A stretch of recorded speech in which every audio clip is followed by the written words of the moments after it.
Tēnā koutou katoa and welcome to our Infrastructure Committee for today and this afternoon. I'd like to welcome our guests as well to the meeting, and our agenda is available online. I'd like to start our meeting with a karakia, and Councillor Smith is kindly offered to do that. Thank you. Ngā mihi nui. Kia ora, Madam Chair. E noi tātou. Whakataka te hau ki te uru, whakataka te hau ki te tonga. Kia mā kina kina ki uta, kia mā taratara ki tai. E hi aki ana te atakura, he tuo, he hoka, he hauhu, ti hei, mauri ora.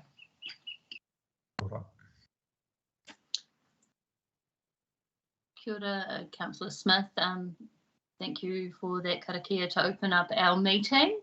And I think that'll start our meeting with just a sense of calm, and we've got a few meaty agenda items today, and if we can all please be respectful in the way that we speak to both the staff and colleagues.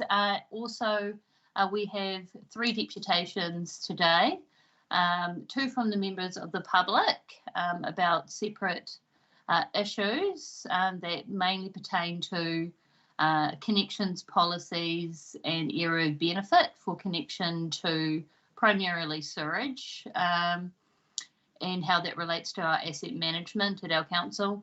And the last deputation relates to Waka Kotahi and the amazing projects that are happening in Te Tai Tokerau, which is really exciting. So in terms of apologies, we'll just move those before we do our deputations. And we've received 1 apology from the Mayor, His Worship. I'm happy to move. Do I have a seconder? Happy to second, Madam Chair. Councillor Smith beat you to the post, Councillor Vucic. All in favour? Aye. Aye. I don't think we need to do it by division, do we, Casey? Because we are virtual, it is recommended, Chair, through you, the Chair, that we do division if possible, please. Okay, we'll go through the list. I'm in favour. We have Deputy Mayor Anne Court.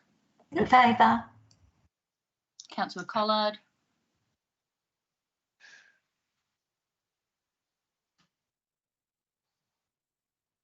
In favour. Councillor Smith. Support.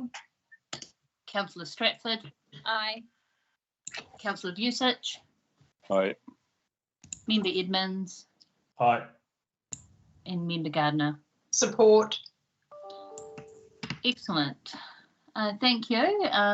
That's the first formality. So I'd like to welcome Manu Burkhardt to have his deputation first, followed by Per Lugnut, and as I said previously, Waka Kotahi will speak last. Per Lugnut, you there? Can you just bring up your face on the video if possible?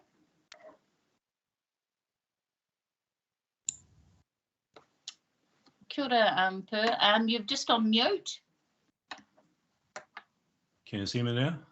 Yes, we can see you and hear you. Kia ora, hi. Hi. Welcome. So Per's got 5 minutes to speak. If you'd like some questions as well, Per, you're welcome to speak for less of that time and allow for questions to the floor. So am I first? I thought you said we were going to have someone else first.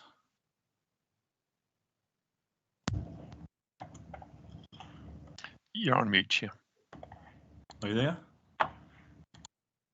Sorry, are you there? Yeah. Did you want me to speak first? I thought when you listed someone else ahead of Manu me. Burkhardt, are you there? Sorry. I'm here. Can you bring up your face?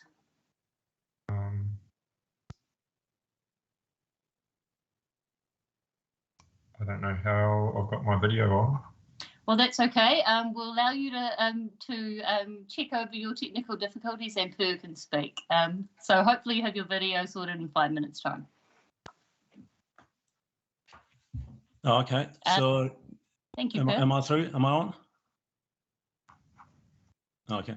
Yeah, you're chairing the most important committee in the council, the infrastructure committee, in my opinion, and that's an opinion shared by a lot of ratepayers, is absolute key. If we haven't got functioning infrastructure, then nothing else really matters in the council. It's like building a house without the foundation and proper plumbing. There are some concerns with how infrastructure is planned or managed, and there are a number of recent examples of that. And just going back to the district plan of 2003, New Zealand's population was just over 4 million then, and according to recent statistics, it's 5.1 million now. It's a growth of more than 25%. Obviously, the council need to plan for that, and we have an old, out-of-date district plan, but we still need to keep up with what's actually happening around us. And sewage is a key problem. There didn't used to be. In 2006, there was a plan that covered 10 years from 2006 to 2016 for both sewage, stormwater, and other key infrastructure. And that plan got put on hold a little bit, probably during the GFC, but it was published, and it was a clear plan for how to keep ahead of the planned growth.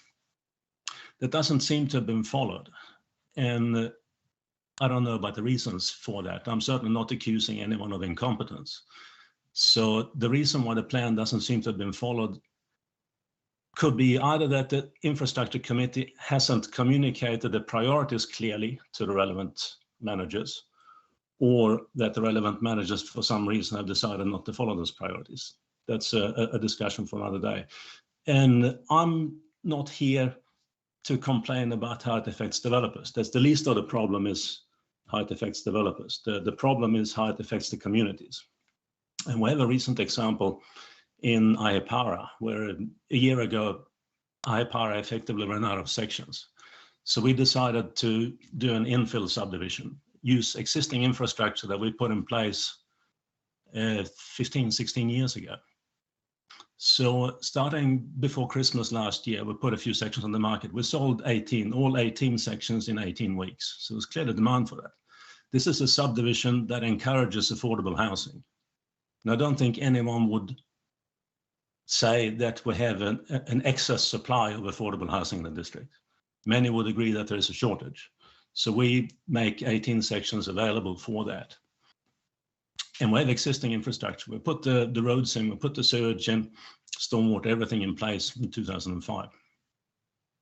And that application has been held up for the last 6 months because the planner doesn't seem to be able to get information if the infrastructure, if the sewage can support it, even though we have sewer lines going through 11 out of these 18 sections, and we have a manhole that will service the other 7 sections. Just an example. And we paid in addition to building those roads and putting the infrastructure in, we paid $227,000 development contributions in 2006. And close to 90,000 that was specifically for sewage. It is inconceivable that the infrastructure department would not have the information that's been asked for. So the question is why they haven't provided it.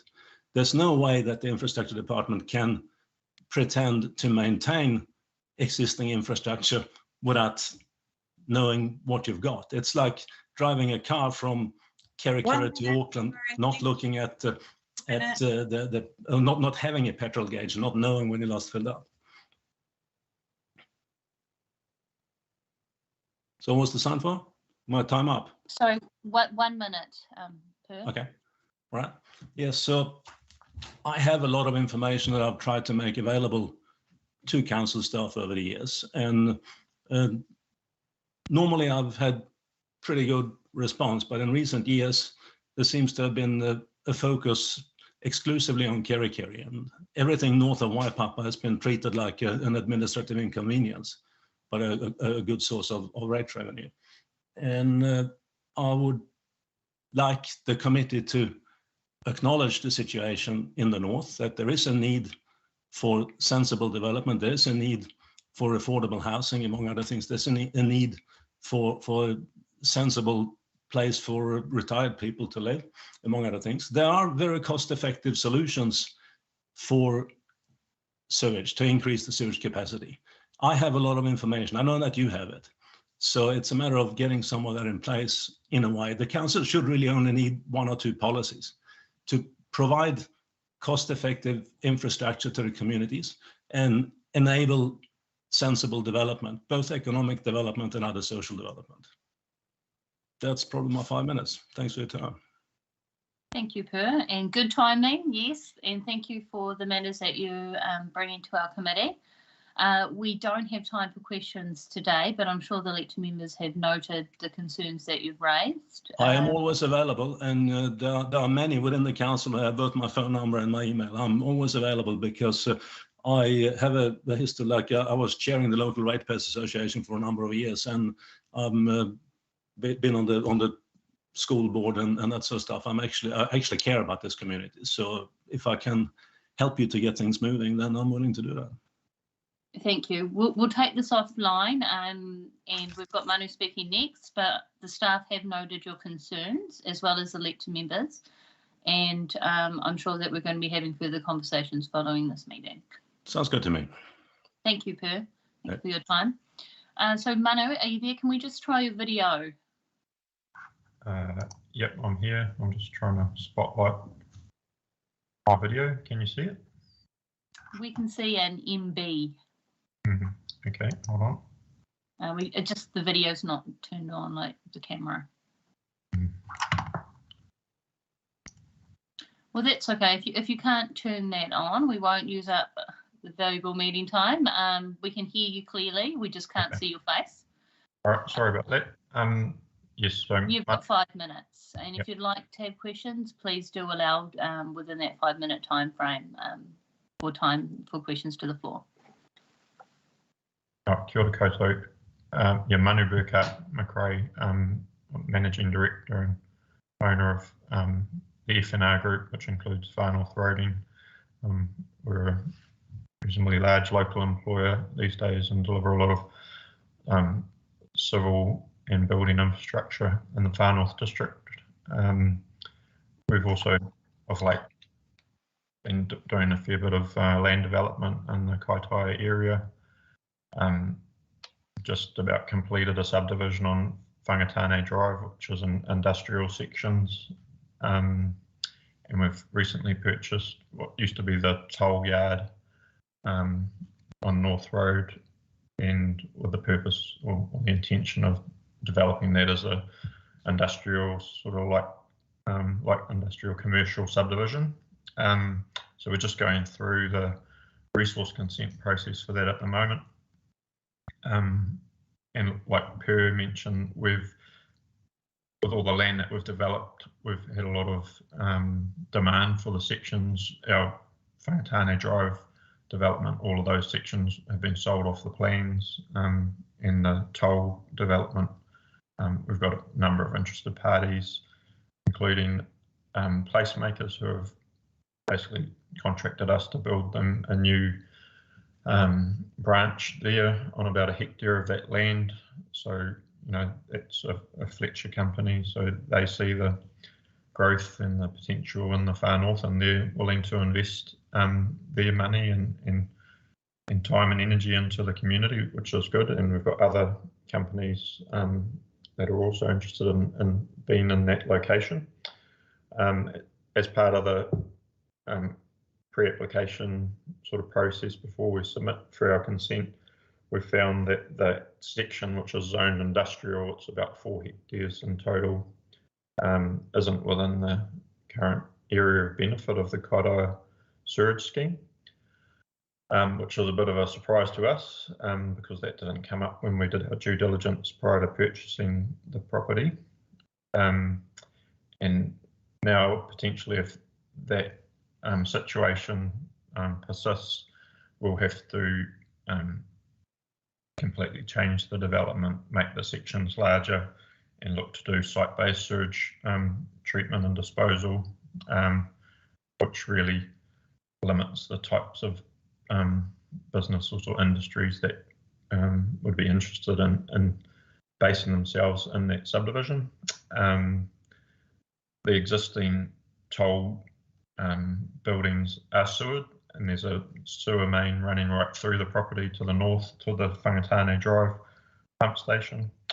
So it seems a bit counterintuitive that the same property wouldn't be within the area of benefit of that sewerage scheme. From the investigations that we've done, it seems to be that there might have been an error made when the GIS system was established, and that what we know as being a sewer, part of the sewer network is called up as being part of the stormwater network, and possibly that's why those sections were excluded from the area of benefit. So yeah, that's the situation we're in. So I just thought it's probably a good example of some of the anomalies that exist within the asset management and network sort of management of council, and how that can affect developers, you know, all businesses like certainty. And when you come up with issues like this that create uncertainty, it makes it difficult to plan and and to invest. We're big investors in the Far North community in a lot of different ways, and if we can try and improve situations like this so there's better information or more logical sort of settings, I think that would be a benefit to us and everyone else who's looking to put money into that community. Thanks for that, Manu. You're before the time. I have one question. I don't know if there'll be time for other questions. So that site there is in between the Kaitai Mill, the biggest employer of town, also zone industrial, and North Park in the main pack, the main pack and save in town. So it's right in the middle of the town. Yeah, every property around it sewered, and for some reason this isn't within the area of benefit. It is sewered, but we're not able to make more connections to it unless we can change that area of benefit. When you did your due diligence, Manu, were those area of benefit maps not public so that you could, clearly see if you were in the area of benefit or not? No. When we got the property file, and I mean, we did our own sort of ground truthing of the network, and we found the sewer main and the manholes and everything. So even though we knew we couldn't see it on the GIS, we knew that sewer existed and that the toilets from the toll buildings flow down that sewer main. So there had to be a connection there. So we just assumed that that the rest of the property could connect to that same infrastructure.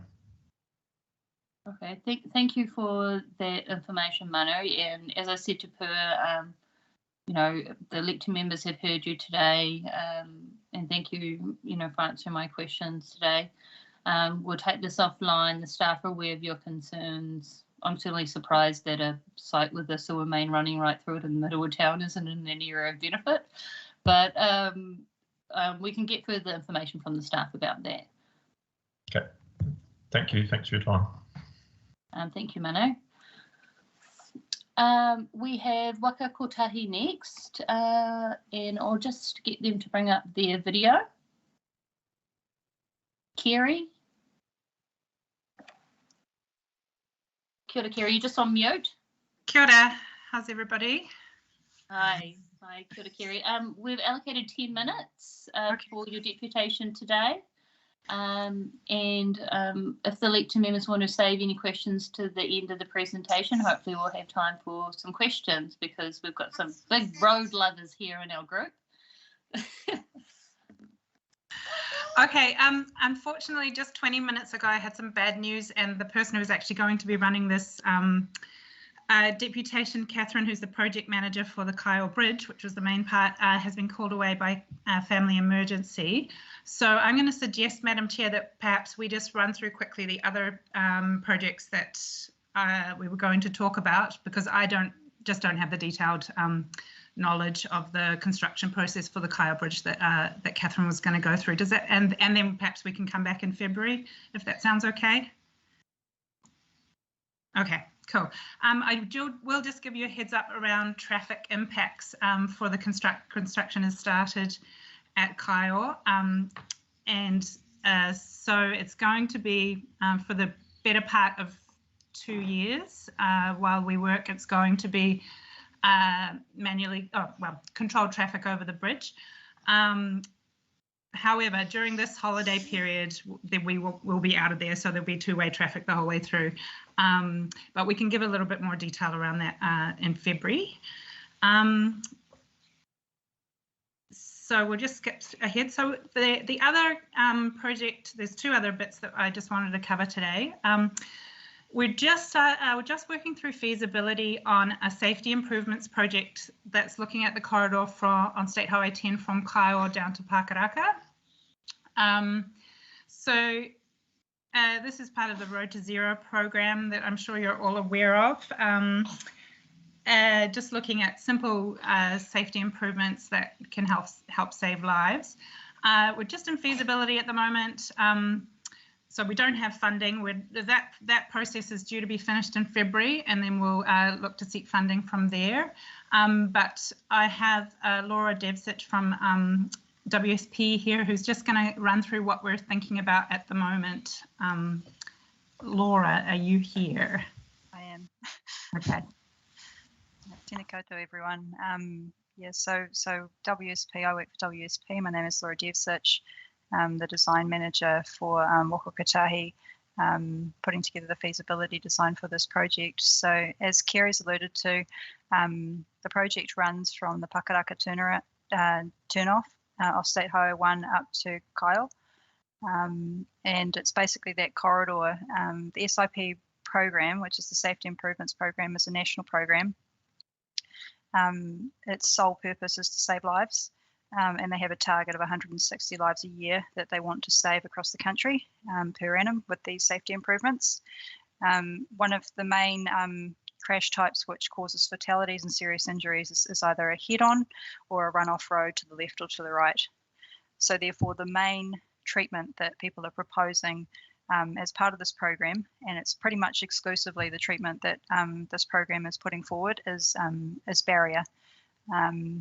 The primary barrier is the central median barrier, one down the middle, but also side barrier is also very important for those runoff roads, whether it be to the left, although the central median barrier will look after ones to the right. So that's just a broad brush what the program's trying to do. This specific program that we're looking at, and Kerry has briefly mentioned for me, which I appreciate, we don't have funding for this program yet, but the government is throwing a lot of money at safety. So if we don't get it this round, we're very likely to get it next round. So it will be coming hopefully at some stage in the future. And we've broken this corridor up into 3 sections. We've got Pakaraka to the new Puketona town roundabout. And then we've got Puketona to Waipapa. And then we have Waipapa to Kaiō. And there's been different treatment proposed for each of those sections. For the Pakaraka to Puketona, we're proposing to widen that road to 10 metres and put in a 1.5 metre wide centreline, which is basically just line marking. But the bulk of that work would obviously be in widening that road. Some of that road is sort of down to less than 7 metres in width. So we'd be doing quite significant widening for the south section. Central section, which is Puketona to Waipapa, central median barrier the whole way. That is our most dense section, as you know. So we've got design things that we need to find to work around those issues. And then Waipapa to Kaiō is at the moment we're looking at how much side barrier can we get in for that road as well. So the benefits of this program would be significant widening for south, which will mean the road's a lot safer. With that comes property purchase. With that comes service relocations. So those are some of the main impacts that we'll be looking to manage. For central, we would be installing central median barrier, which would result in people having to travel a further distance to get home. But we would also be installing new turnaround facilities throughout that corridor.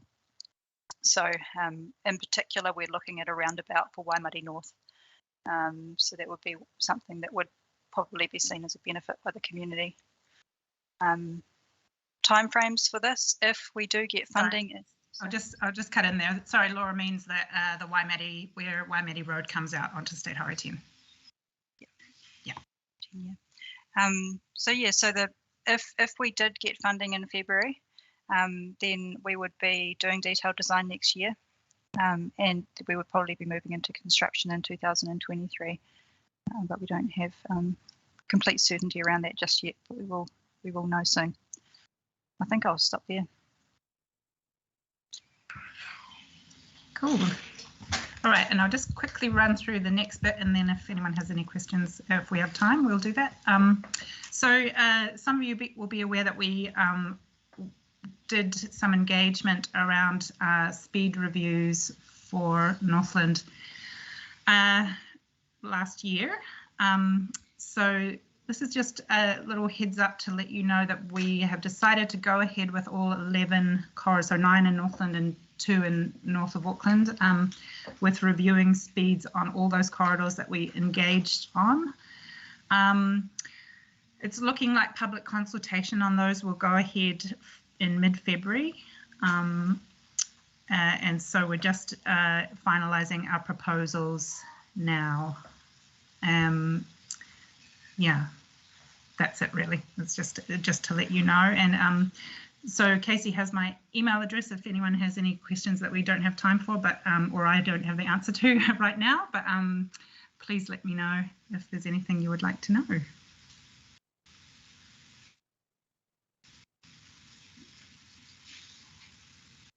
Thank you. Where we go? There we go. Thank you, Kerry, and also to the Opus consultant. Sorry, what was her name? Laura.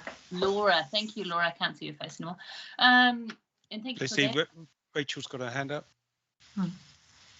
We do have time for questions, so we will take Rachel as a question. I'm not sure how long your question might be, but we might have time for even a second question. Thank you, Madam Chair, and tēnā korua, Kiri and Laura. Thank you for being here.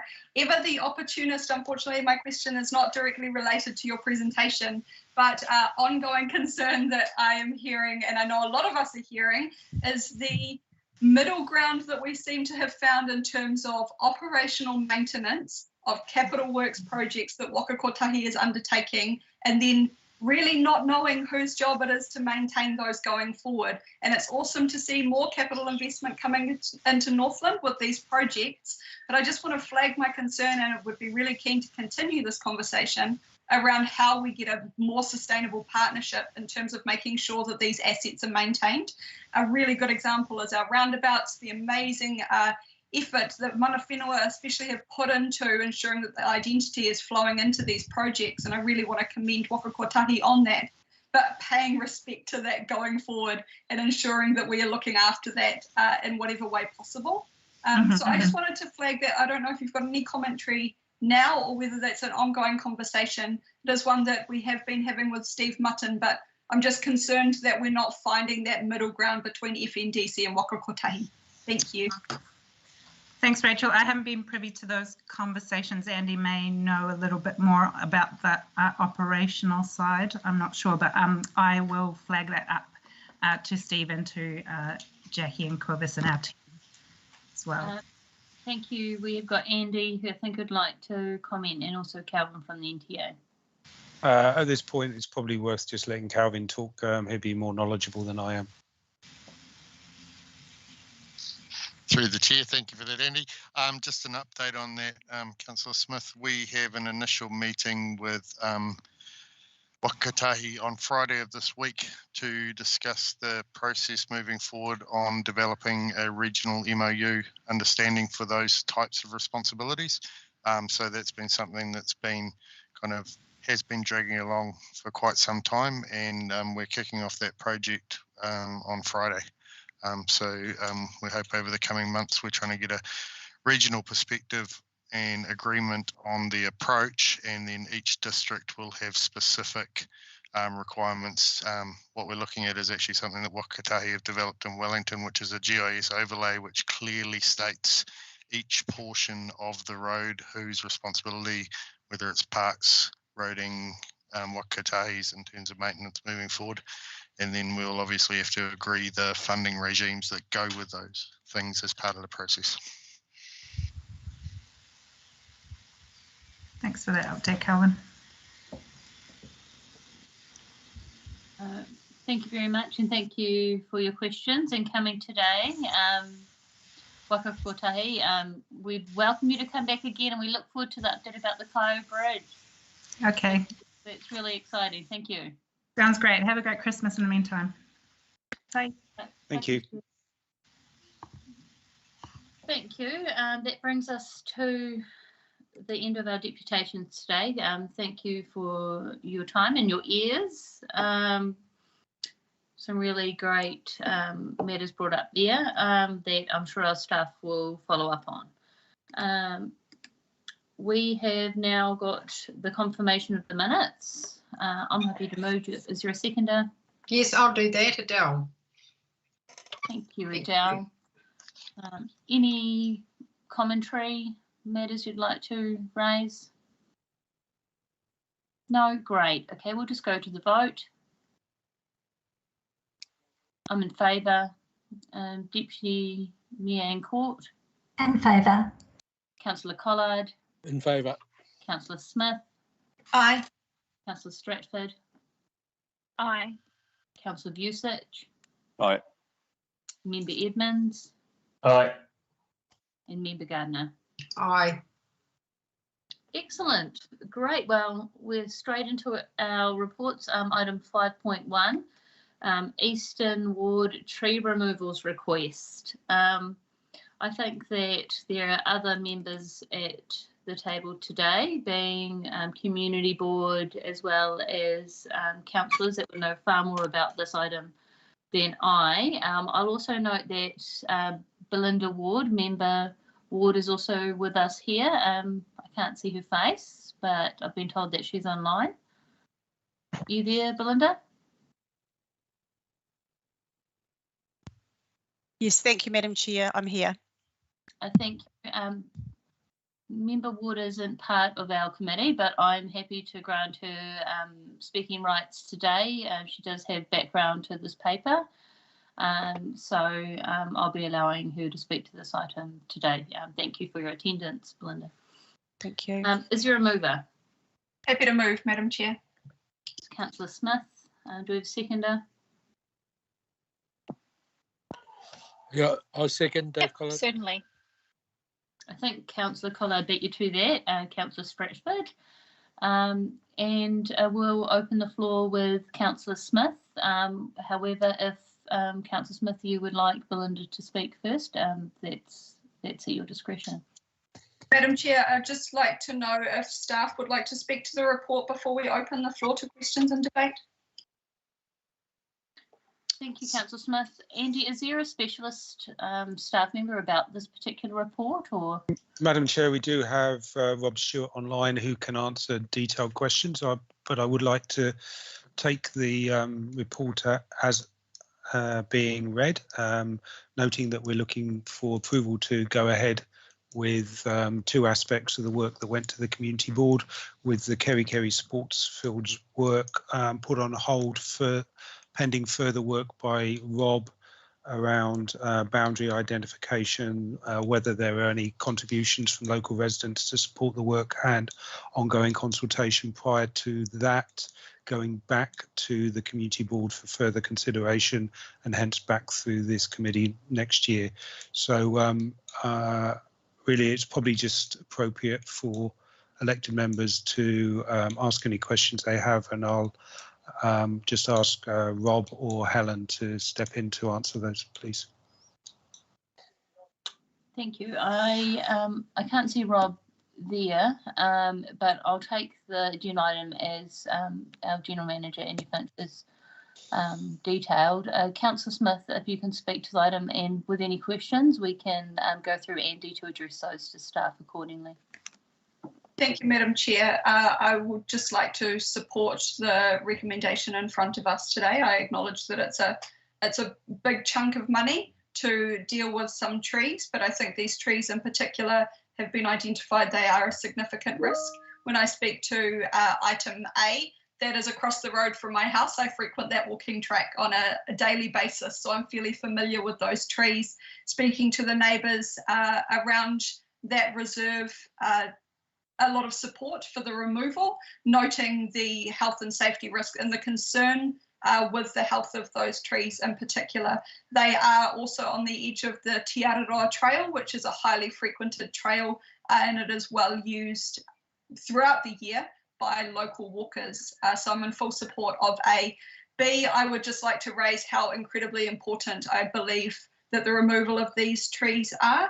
This piece of land in particular is directly in the CBD of Kirikiri. There have been a number of intentional fires lit in this area, which is majority is on private property over the last few months, and that poses a significant risk to the Kirikiri CBD, and in particular the business owners that are on the boundary of those eucalyptus trees. I understand that we can only do what we can do on the land that we own. We can't enforce the removal on the private property, but I think that there is a very strong message to be sent in recognising the significant safety risk to the community in its entirety of these trees, and ensuring that we're doing our bit to mitigate that.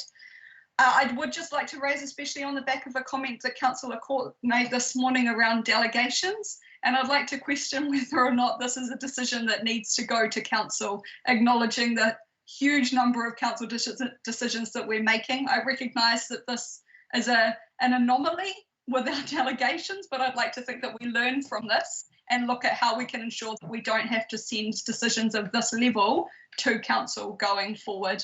Other than that, in support. Thank you, Madam Chair. Thank you, Councillor Smith. I didn't note any questions there, so we'll move on to Member Ward second, and then following that, Councillor Vucic and Councillor Ankle. Deputy Mayor. I think the Deputy Mayor was before me. Thank you, Madam Chair, and thank you for speaking rights today.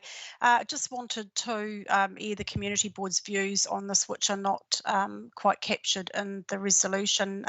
You'll note that we actually didn't put a dollar figure beside the removal of the trees, and that was due to the dissatisfaction from the Community Board in relation to the response as to where the unbudgeted operational funds were going to come from. We had over $100,000 worth of requests that day, and this is an ongoing issue with removal and maintenance of vegetation, particularly around health and safety issues. We fully support the health and safety aspect of the trees and the works to be done. The main issue being the ongoing number of, I think it's 244 reserves in the Kirikiri area alone, and the vegetation issues that we have. I'm sure this will be coming up as a topic of discussion tomorrow's workshop. But in the meantime, the Community Board really does have a problem with where the money's coming from, and are not clearly reassured that it is, if it's coming out of our Parks and Reserves budget, that it is not affecting our existing levels of service. We have not had any, we've asked the questions, but we haven't had satisfactory answers to date as to how this is going to affect our current levels of service. So we definitely do need to be looking at a budget moving forward, and a pretty hefty one at that, bearing in mind we're looking at some stanza trees at the moment that will run into three-figure removal in the near future, possibly. And the other aspect is the detail in the reports that are coming to us. I don't want to continually see reports that don't include showing survey plans as to whose land the trees are actually on. And there's a lack of background work and resources within Council on reserves generally to actually look at clearly and smoothly mitigating concerns of health and safety issues in relation to boundaries without actually, there's a number of areas that we don't have budgets for, so we do need more resources moving forward with encroachment and many other issues. So the other thing that wasn't covered was the costs to remedy the site of the sports grounds within the boundaries of the new fence line or the replanting of that particular boundary. So that, just from the Community Board perspective, I just wanted to cover some of those issues that we're waiting for clarification on. Thank you, Madam Chair. Thank you, Member Ward. Andy, would you like to respond, or do you have staff to respond to the concern? Unfortunately, Janice, through the chair, Janice isn't, our Chief Financial Officer isn't online at the moment. I do note the point, and it's been made before, around the appropriate plans, and clearly staff will take note of that. I am assured that we now have a reserve management planner within council, so that will assist with that piece of work. In terms of the funding, then it is always a challenge without a dedicated budget, and as part of the LTP, staff did request a budget for tree management, which operational budget, which was declined, and hence there is no budget for tree management effectively across the region.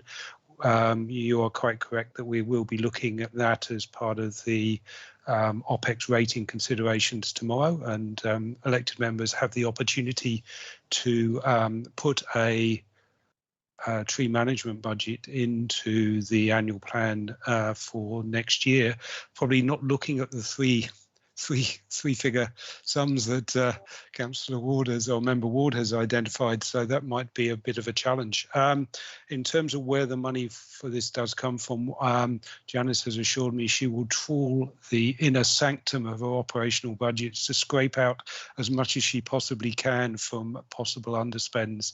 But you'll be aware that we can't adjust operational budgets mid-year, unlike capital expenditure, which only impacts the following year. So it is a challenge when these unbudgeted operational requests do come forward. But in terms of the numbers here, then Janice does seem to be able to draw out some money as we head towards year end and fund this piece of work. But speaking on behalf of Janice, I don't think her ability to do this is inexhaustible. Thank you. Thank you, Andy. We have Councillor Anne Court, Deputy Mayor next, and John Research following that. Thank you, Madam Chair.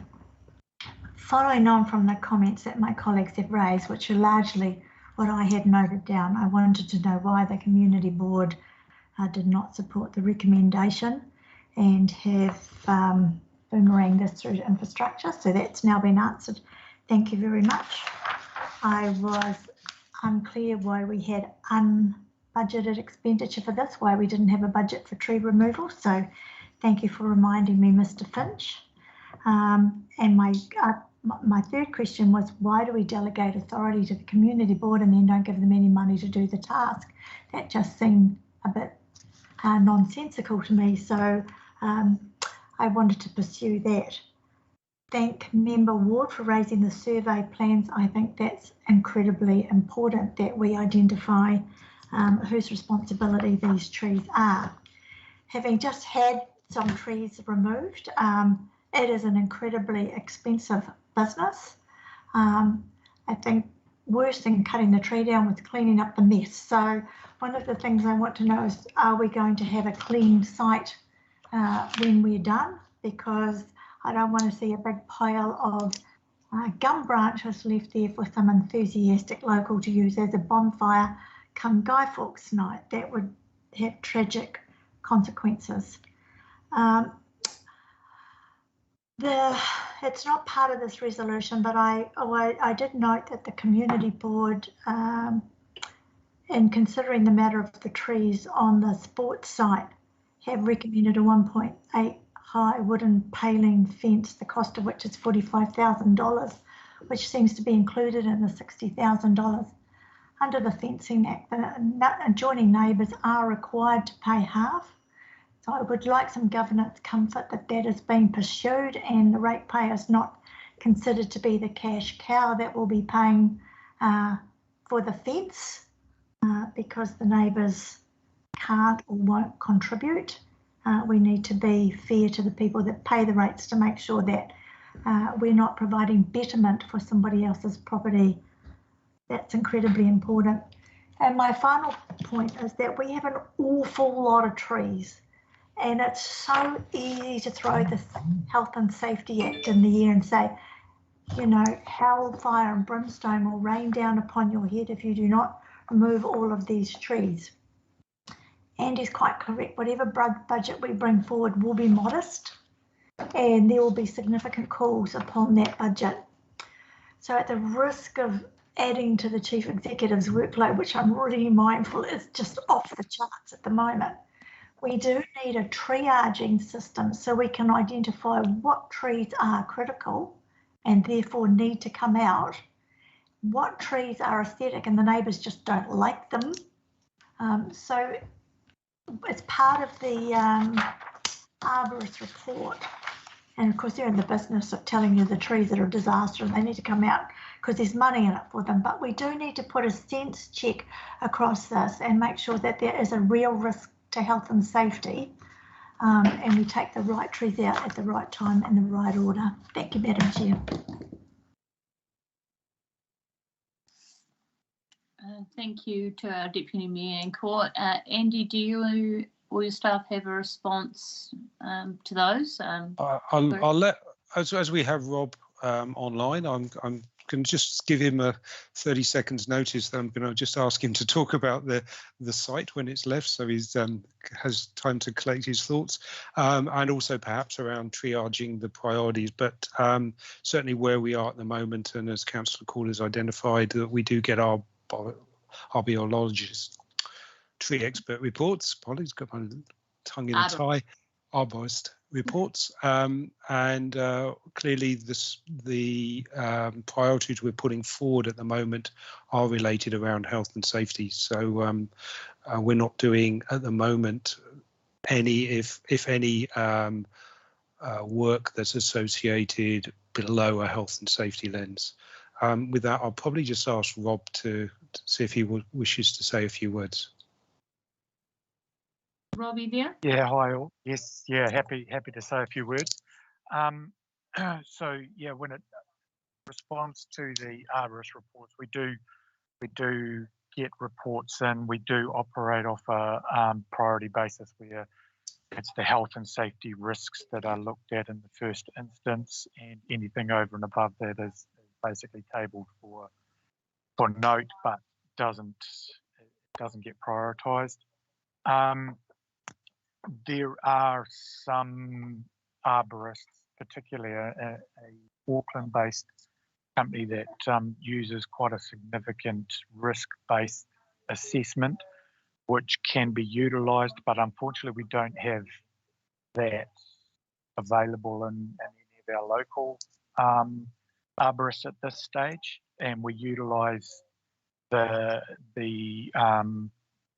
risk-based assessment for the likes of our redwoods in Kerikeri.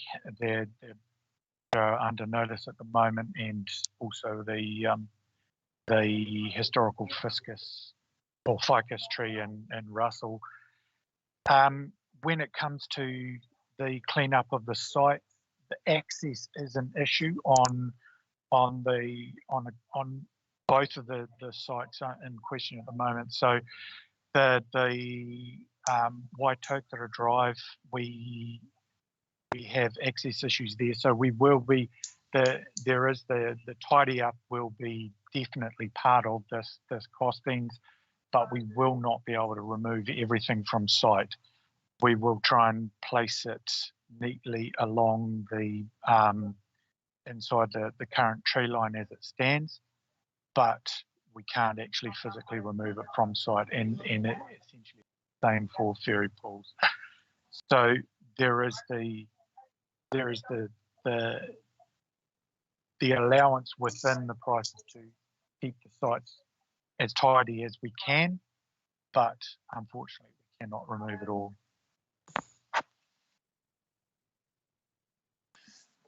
Thank you, Rob, for that response. And Councillor in Court had two questions. One was about the Fencing Act and the neighbours paying towards that, and one was about has a survey been done by a licensed cadastral surveyor to ascertain, who owns which property, the trees are on, if it's fully on council land.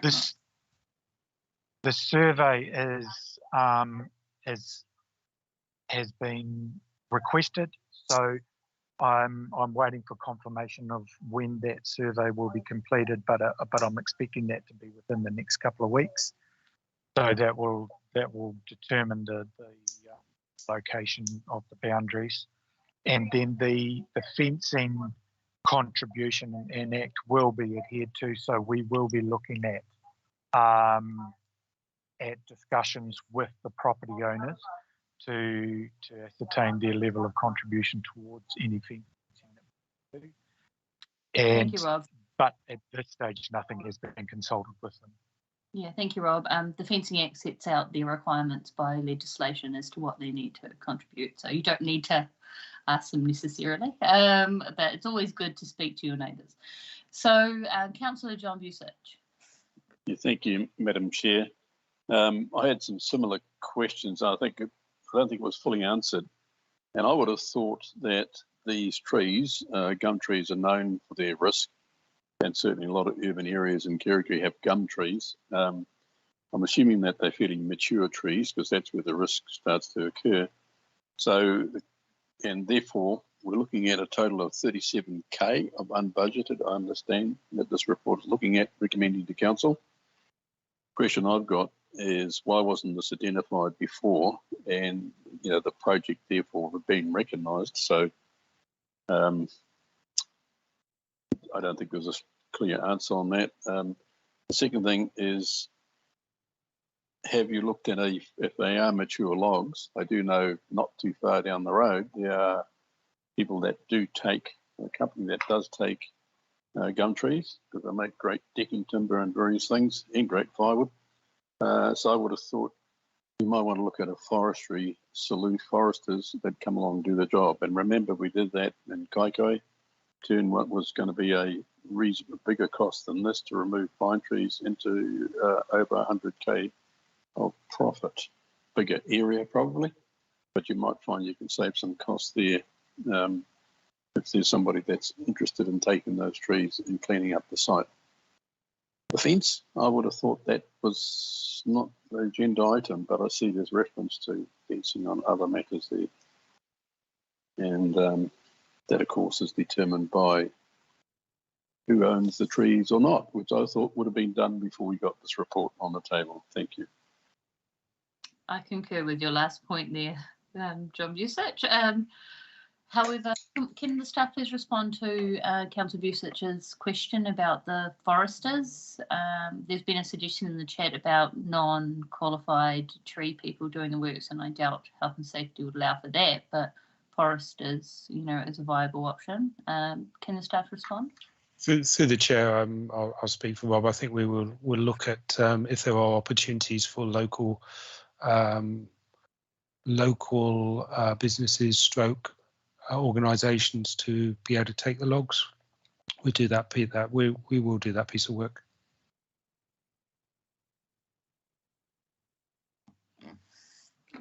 Thank you.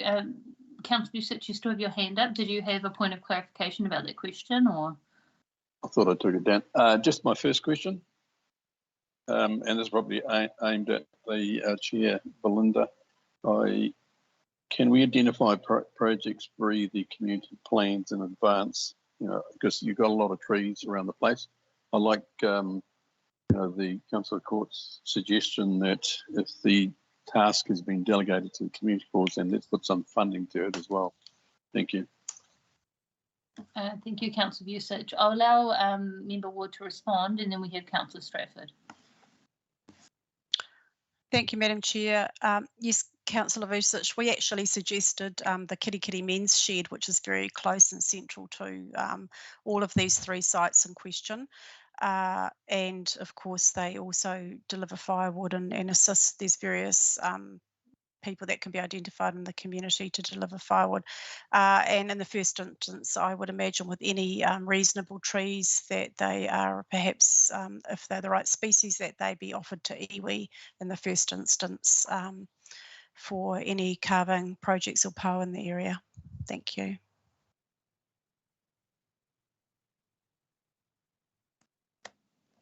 Thank you, Member Ward. Councillor Stratford and then Councillor Collard. Thank you, Madam Chair.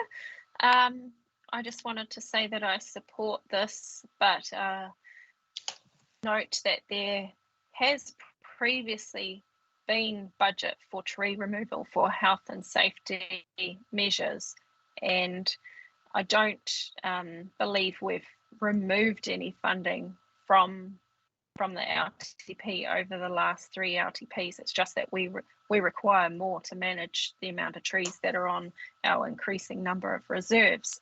And I have experienced time and time again in the Kawakawa community where a tree has been, it's just disappeared because it was a health and safety hazard, and within the tree policy, if there is a health and safety risk, staff can just whip the thing out from under you.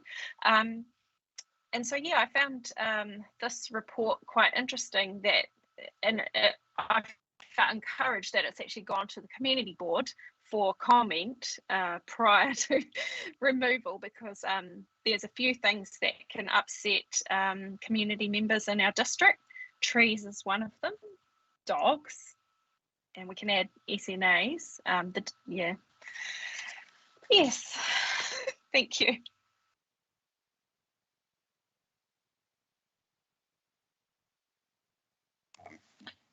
Thank you, Councillor Stratford.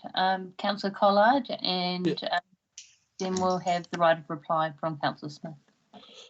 In terms of trees in the region, I think it's relevant to note that there's problem trees throughout the whole Far North District, and I can, just from sitting at home here, see Sweetwater Road and Spains Road are two with gum trees and pine trees and rubbish trees all on the side of the road that probably belongs to us.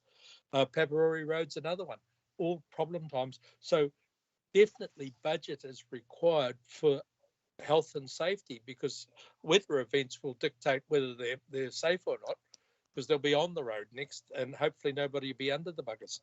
So it's probably something that we do need to consider. Thank you.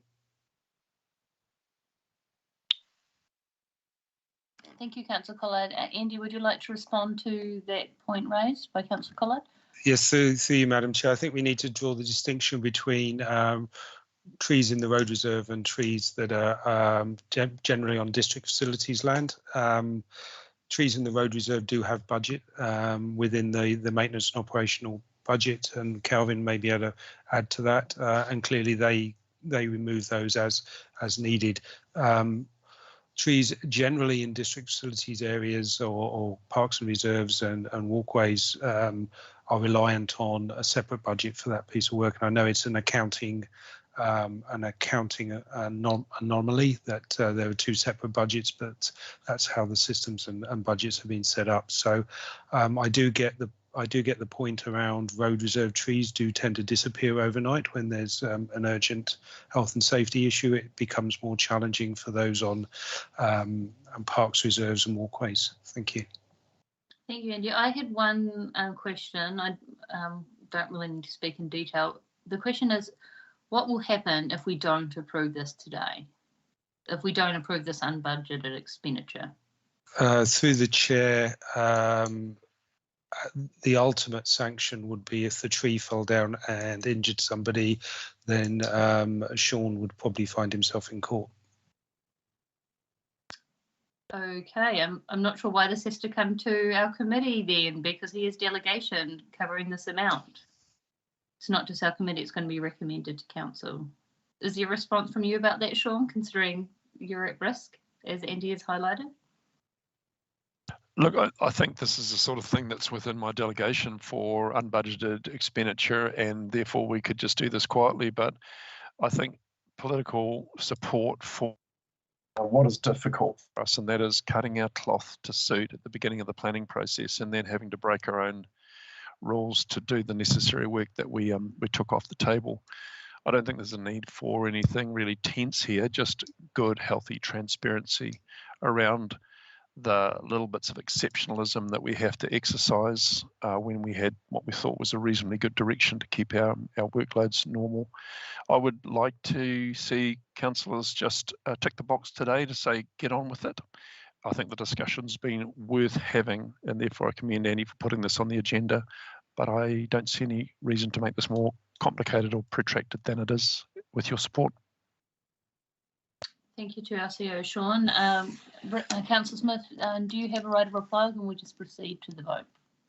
Thank you, Madam Chair. Perhaps just taking the opportunity to reiterate that our tree policy also requires replacement trees. So I recall when we removed the trees along the boundary of the new sports complex in Waipapa, the number of children under the age of 15 who hit me up and said, I hope council are planting more trees.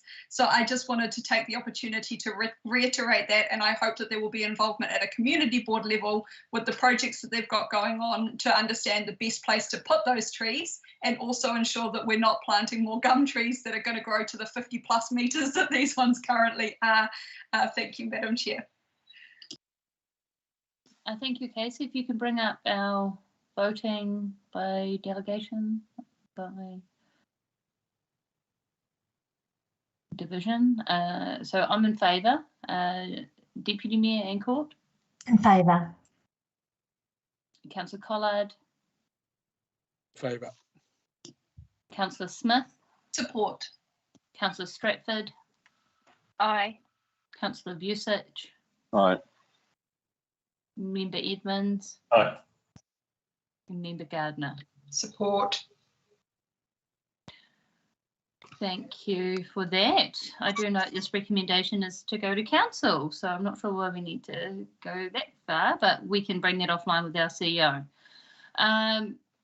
So we'll just move on now to our information reports. Some quite bland reports here. No, I'm sure that they'll be very topical and long awaited. So we have had some really good questions in advance. Thank you, Councillor Smith, for putting those forward. They were really good questions so that staff were prepared with their answers. I've also asked in advance if we have got our transport planner, Keith Kent. He's here, I've been told. And we, Keith's here. Thank you. Madam Chair, Thank you, Keith. yes. And we also have the author of the report, Kim Cottle. You here, Kim? Yes. Yes, present. Thank you and welcome. No mai haere mai.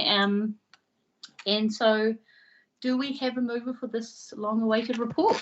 I'd like to move it, Madam Chair, because I've got a lot to say. Thank you, Councillor Court. Do we have a seconder? For the purposes of debate, I would second that. Oh, thank you. So we have it on the floor. We can discuss it. As a mover, Councillor Court, would you like to commence the discussions today?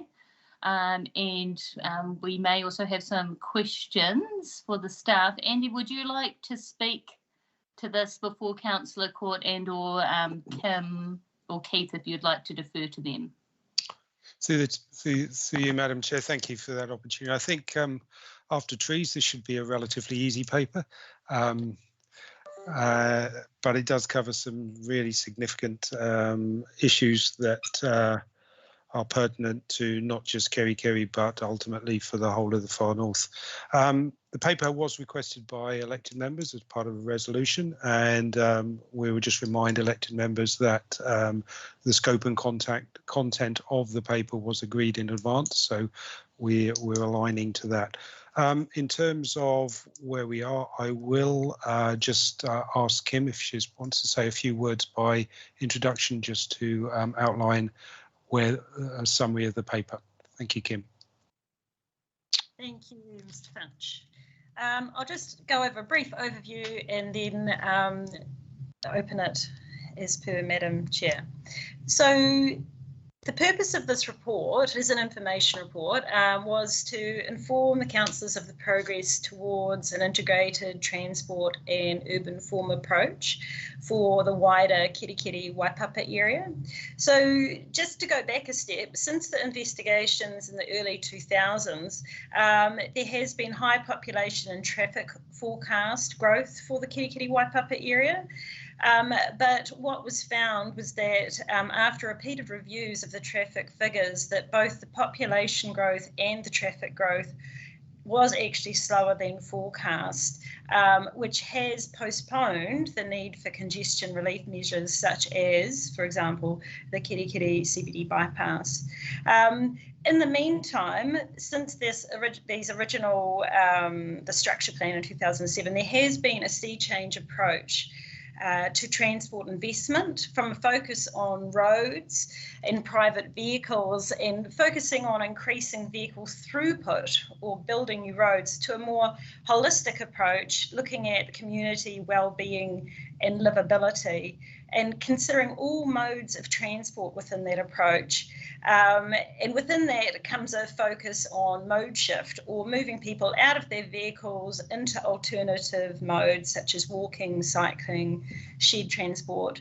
And this approach is reflected in national, regional and district investment and planning documents such as the Regional Land Transport Plan and at the district level in the recently adopted Far North 2100 and Integrated Transport Strategy. Just to clarify, in terms of mode shift, it's fully recognised that Kirikiri and Waipapa play an important role as a district service centre, a business hub and a tourism attractor. And many trips need to be done with a private vehicle. So there are many trips that can't be moved to different modes.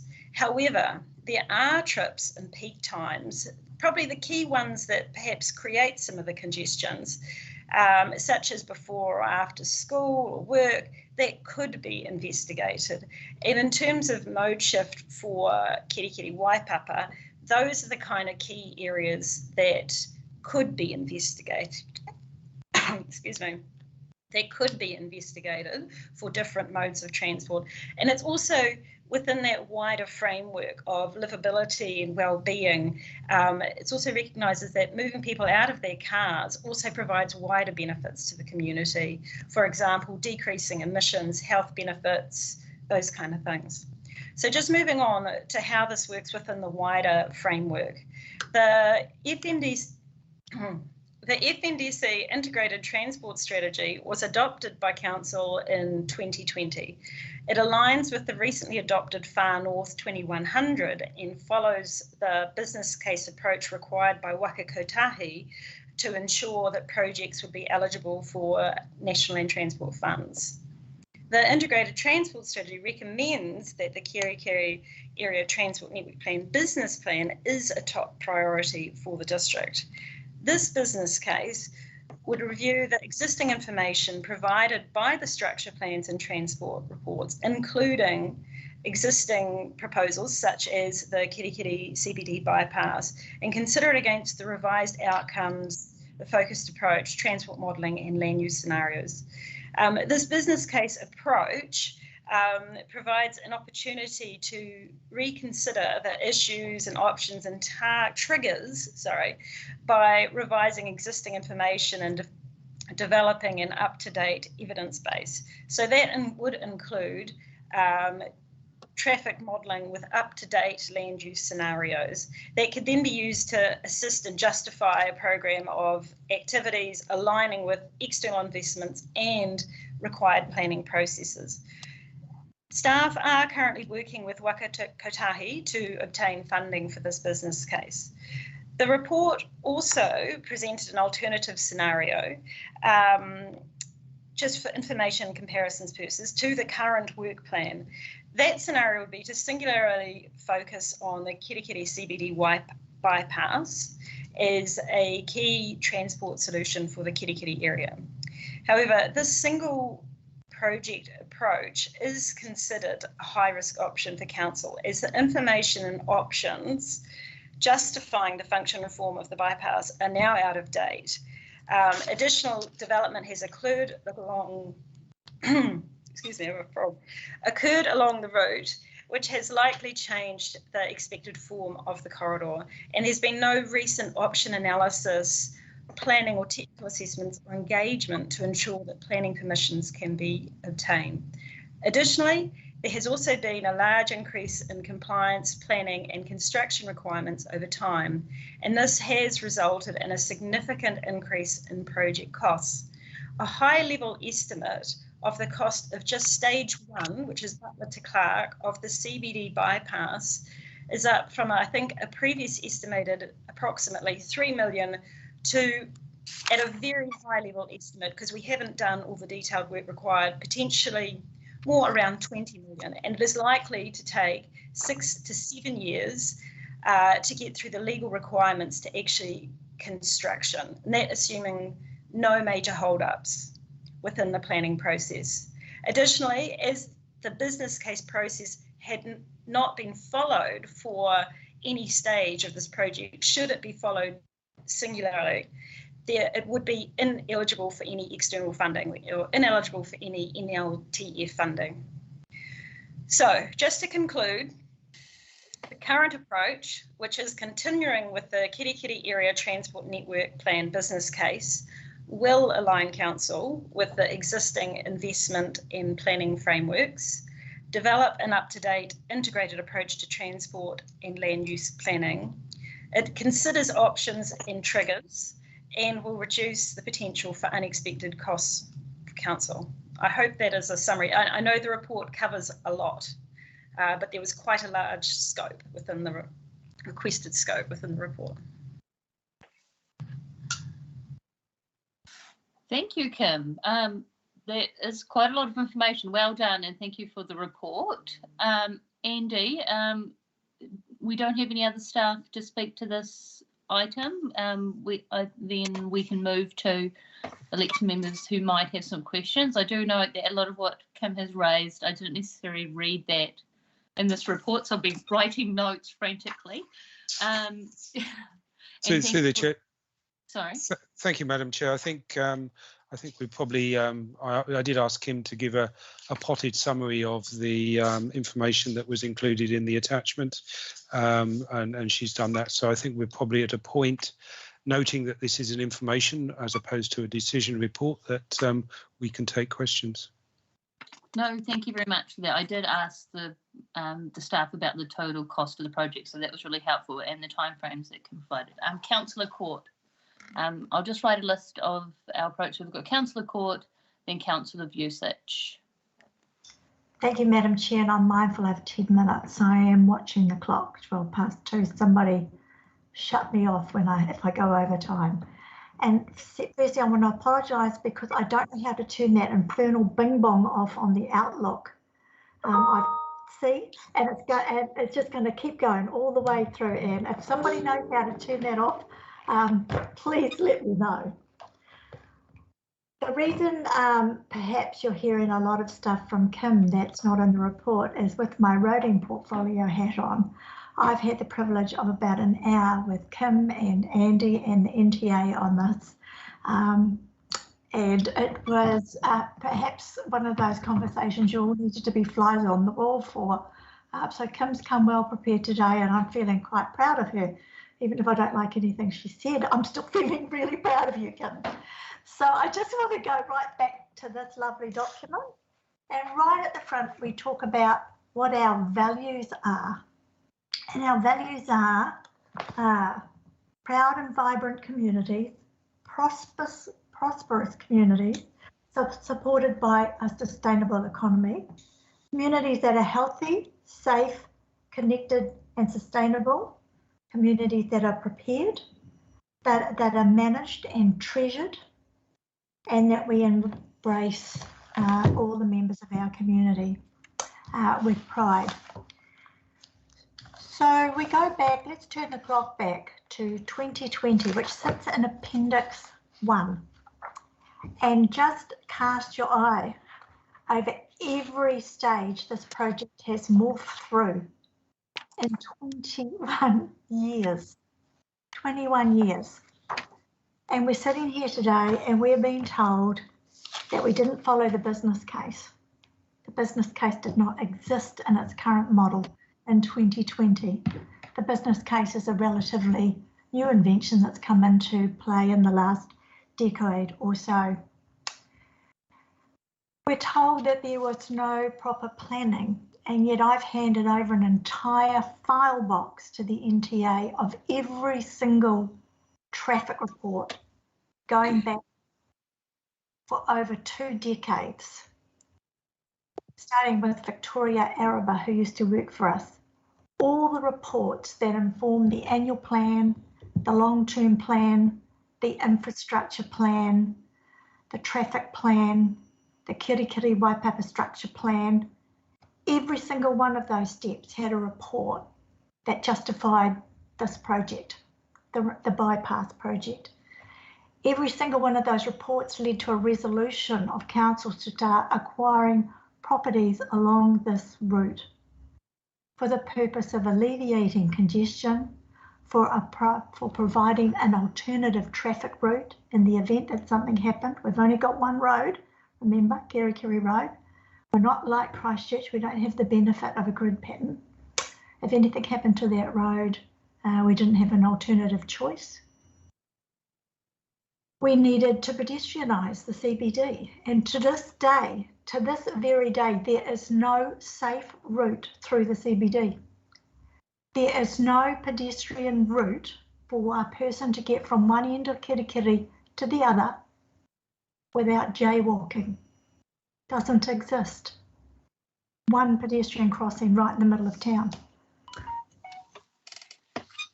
Community told us loud and clear when we did Main Street, which we paid for ourselves because we're not on a state highway, that they wanted to free up the CBD from traffic and congestion and cars and fumes. For the benefit of our audience, 11,000 vehicles a day travel on that road. 11,000. That's more vehicles than on the state highway. And Per Lugnut said this morning, when he did his thing, I feel that everything north of Waipapa is an administrative inconvenience. And I wrote that down because I think Kirikiri is an administrative inconvenience because it is the only town in our district that does not sit on a state highway and is therefore entirely reliant on the ratepayer to pay for its needs. And that creates an anomaly in the planning process. Kim talked about population growth being slower than forecast.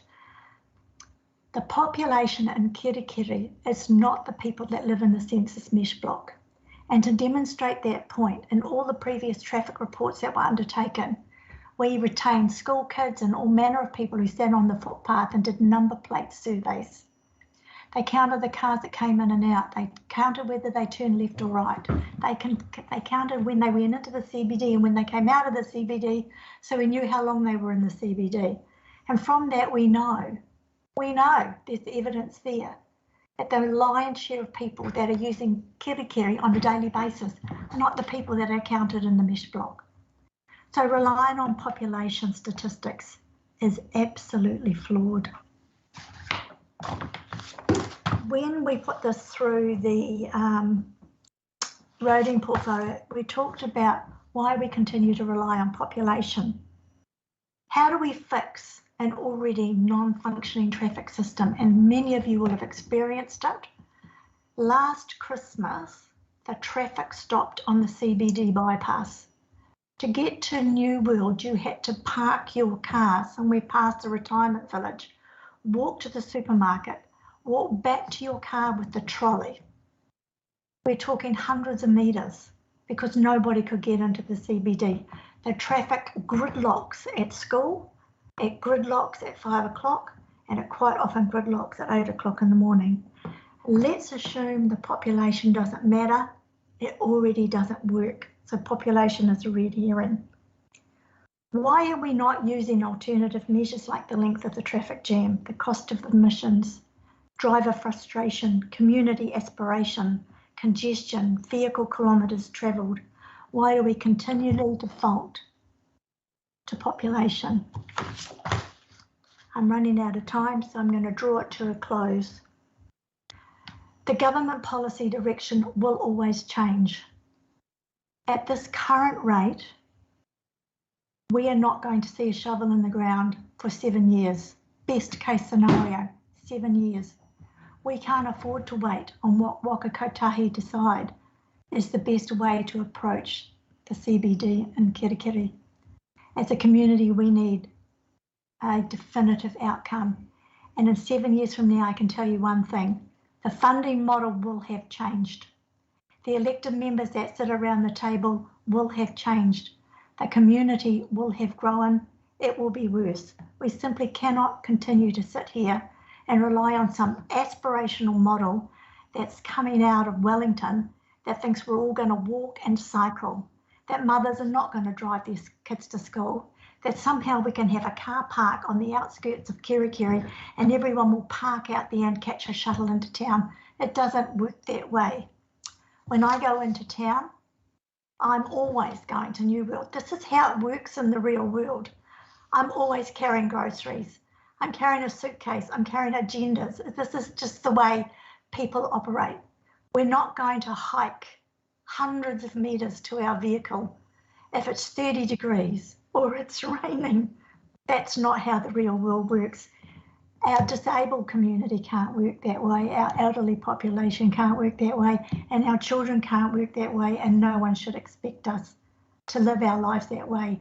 We need sensible planning and we need to stop fudging this one and pushing it out. Thank you, Madam Chair.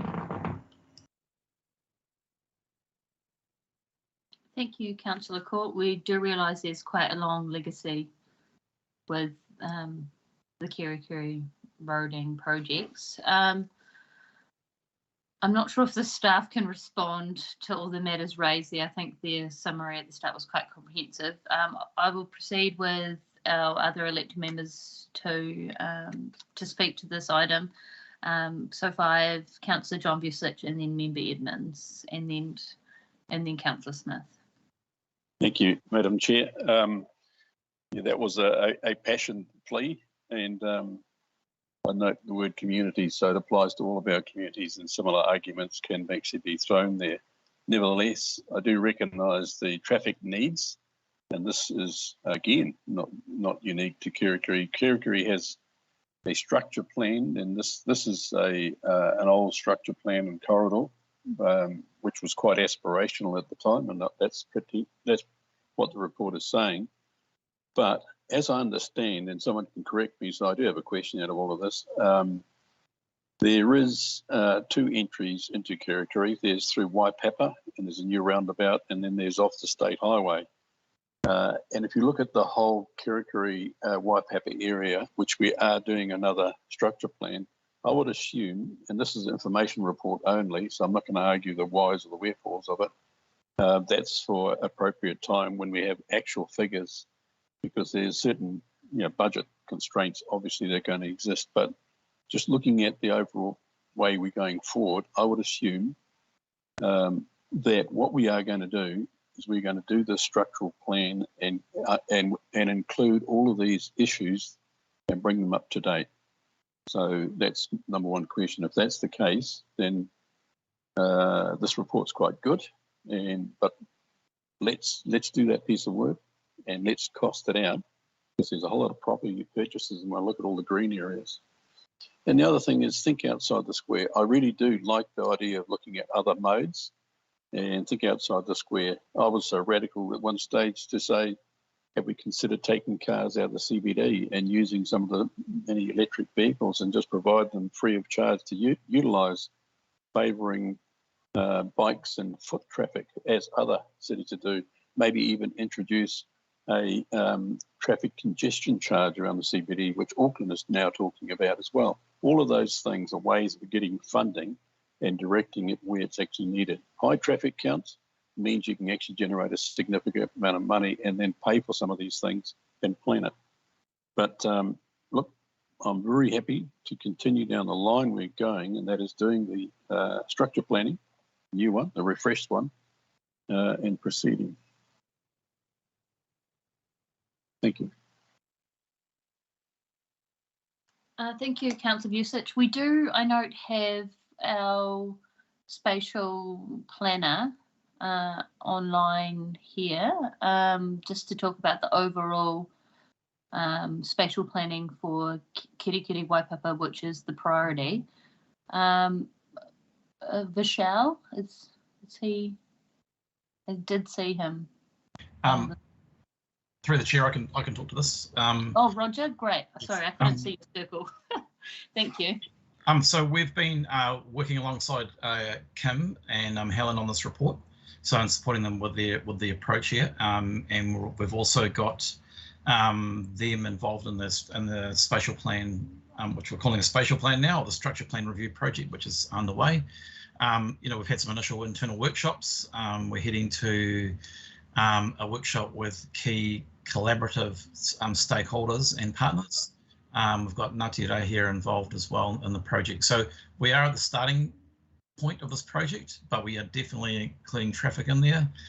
Just this morning, we had a meeting with Waka Kotahi, who are giving us some advice and direction on how we can ensure that what we are doing is aligned with their thinking. And also what I'm very, very adamant on, and to get their advice is what we're doing, which is going to put us in a good place when we go into the next round of funding for roading.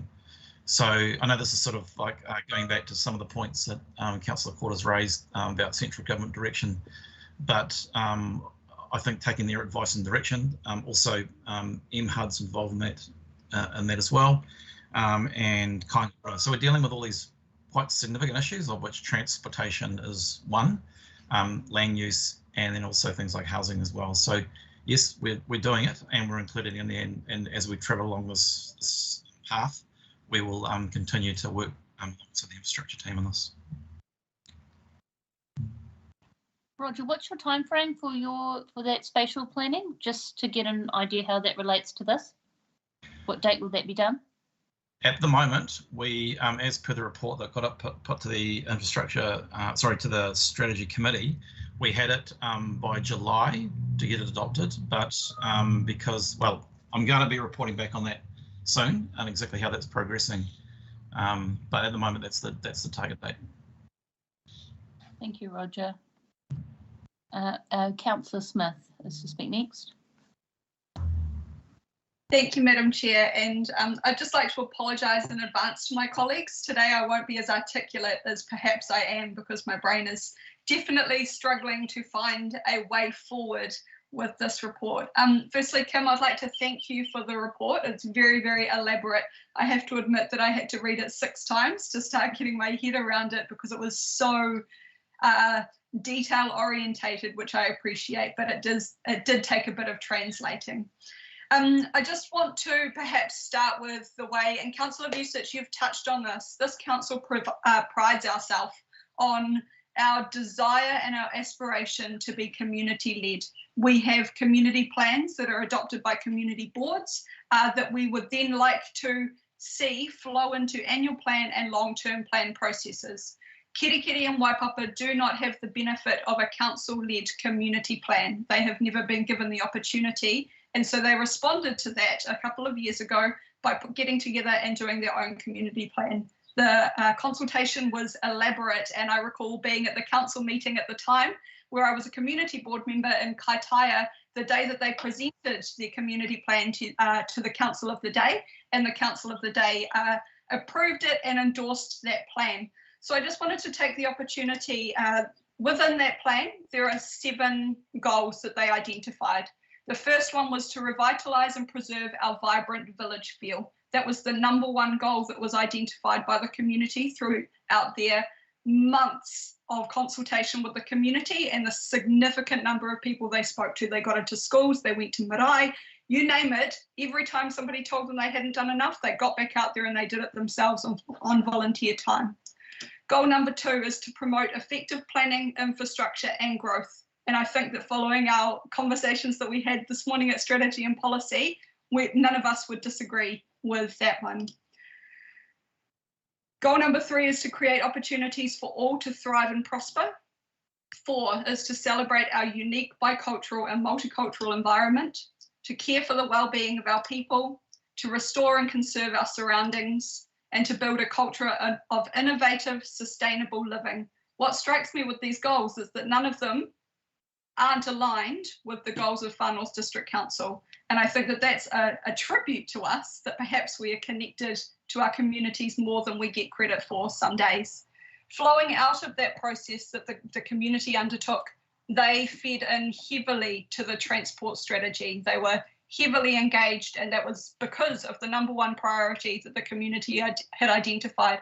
And from there, they identified more strategic outcomes that fed into that transport strategy with the investment that they were willing to put into it. They still support the investment that needs to go into the CBD, and we've seen that in our email inbox this morning, some of us, from both our Kirikiri and Vision Kirikiri, the call to less hui, more dui, and we heard those in our deputations today. We have planned this to the nth degree. So for today, I would like to come out and say that I am supportive of removing the bypass from the integrated plan, and I don't feel comfortable about that, but I see that as the only way forward, and looking to how we can deliver that.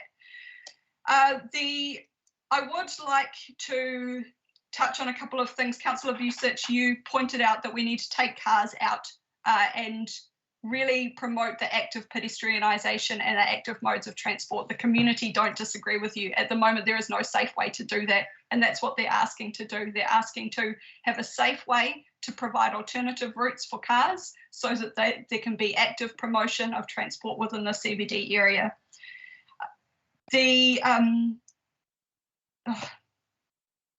I'm going to move into the next steps and the proactive stuff, because that was where I was left wanting on this. We are still heavily reliant on Waka Kotahi funding. In fact, we're 100% reliant on Waka Kotahi funding. And we've had this conversation through our annual plan process as well, is that we can't be reliant on Waka Kotahi funding because the goalposts are just going to continue to shift. And that's how we've got here today. So what I would really like for our council to do, and I recognise that this is an information report, so I can't put up an amendment to the recommendation, is that I'd really like us to turn our minds to how we are going to fund some of these big picture strategic projects that we need to.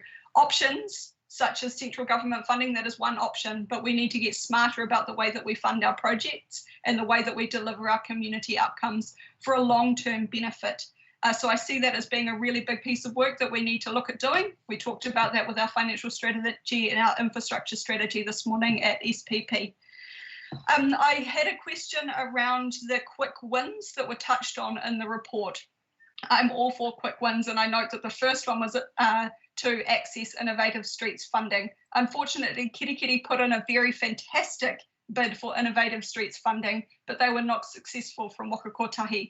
So what else I would like to learn as a committee member is what those options are to us for the quick wins. How can we look to enable those? What budget have we got? Are there other ways outside the box thinking, to your point, Councillor Vucic, that we can enable safe active mode transport in a healthier Kirikiri CBD area, because that's what the community are calling for us.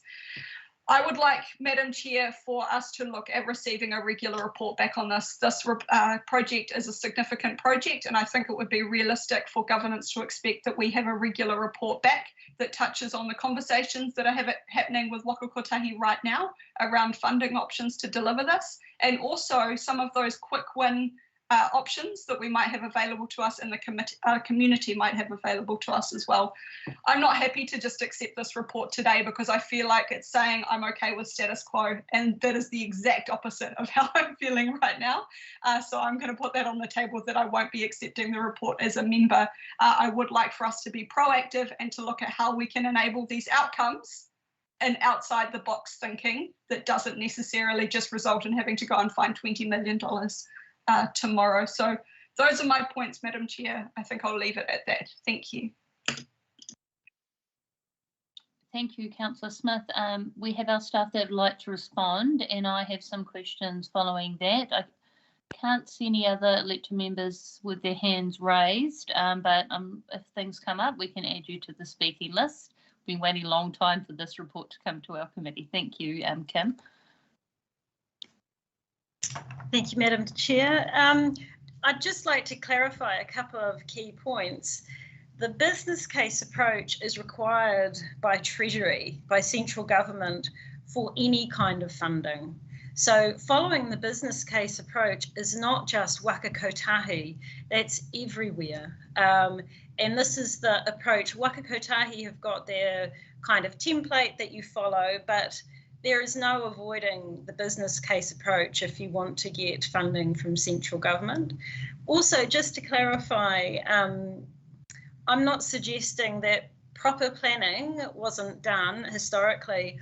All I'm suggesting is that the Kirikiri Area Transport Network Plan business case provides the opportunity to refresh our current, well, the historical considerations and assessments and proposals based on a refreshed approach. So we will undertake additional transport modelling, look at the land use scenarios, and in terms of that, it's not just population that's looked at. The population at the beginning of that report was just to emphasise that actually it's the population graph was that actually the population has gone a lot slower than what has anticipated. Even the historical reports said that various updates were required when traffic thresholds were reached, but in reality, those traffic thresholds haven't been met yet, according to the current information we have. So yeah, the business case approach we're currently going on does not exclude, it's not an either or situation. You do the CBD bypass or you do the business case. The business case approach includes the CBD bypass and allows you to reconsider your urban form, reconsider your transport and reconsider the wider framework. When you go through that approach, that means then you are eligible for external funding. I'm very aware external funding is hard to get, as is council funding. And just noting that 20 million, that was made very high level, and that is only for one stage of the bypass. So that is without any technical assessment. I think that's all I have to say. Thank you, Madam Chair. Madam Chair, just clarify a couple of points there, please. I absolutely understand that. My point was around the funding of the business case and the fact that we are deferring the business case because we didn't access that funding. So that was my point around that. And I just want to respond to the population because that is the biggest argument that we seem to and fro on. Kirikiri Structure Plan identified the need for 2,200 hectares of serviced land from infrastructure, which was absolutely aspirational. We're currently servicing 10% of that. So naturally, that has caused the urban sprawl that has gone out into our rural areas and outside of the catchment area. But if you asked anybody in the street in Kirikiri what the population would be, including the doctors who have their registered numbers, it would be 16,500 people. And that is backed up with .id demographic data. Thank you. Thank you. I think Kim would like to respond to that. Is that correct, Kim? And then I've got some questions as well. Yes, please. Again, just to clarify, we're not deferring the business case. We've been in conversations with Waka Kotahi about the probable funding that came out of the NLTF and how we can repackage that. And we are working through that with them now. And the point of entry it's like the first stage of the business case. That is something we have to do anyway. So we're not missing any of the hoops. We are still carrying on. And Waka Kotahi, the staff have recognised the need for the Kirikiri Waipapa business case. They're very interested in it. But the key is that we need to link the transport and the urban form. So yeah, just to clarify that point. Thank you, Kim. We're at 2:40 now, just letting all the alert members know. But this item here has been long waited, so I am allowing to go outside standing orders in terms of the number of questions answered, like Councillor Smith. So I have 3 questions and I guess one statement. So my questions are the $20 million that's outlined here. I'm guessing that doesn't include the money that we've already spent on land purchases for the land, and does that include demolishing costs, because this is brownfields, development, the 20 million?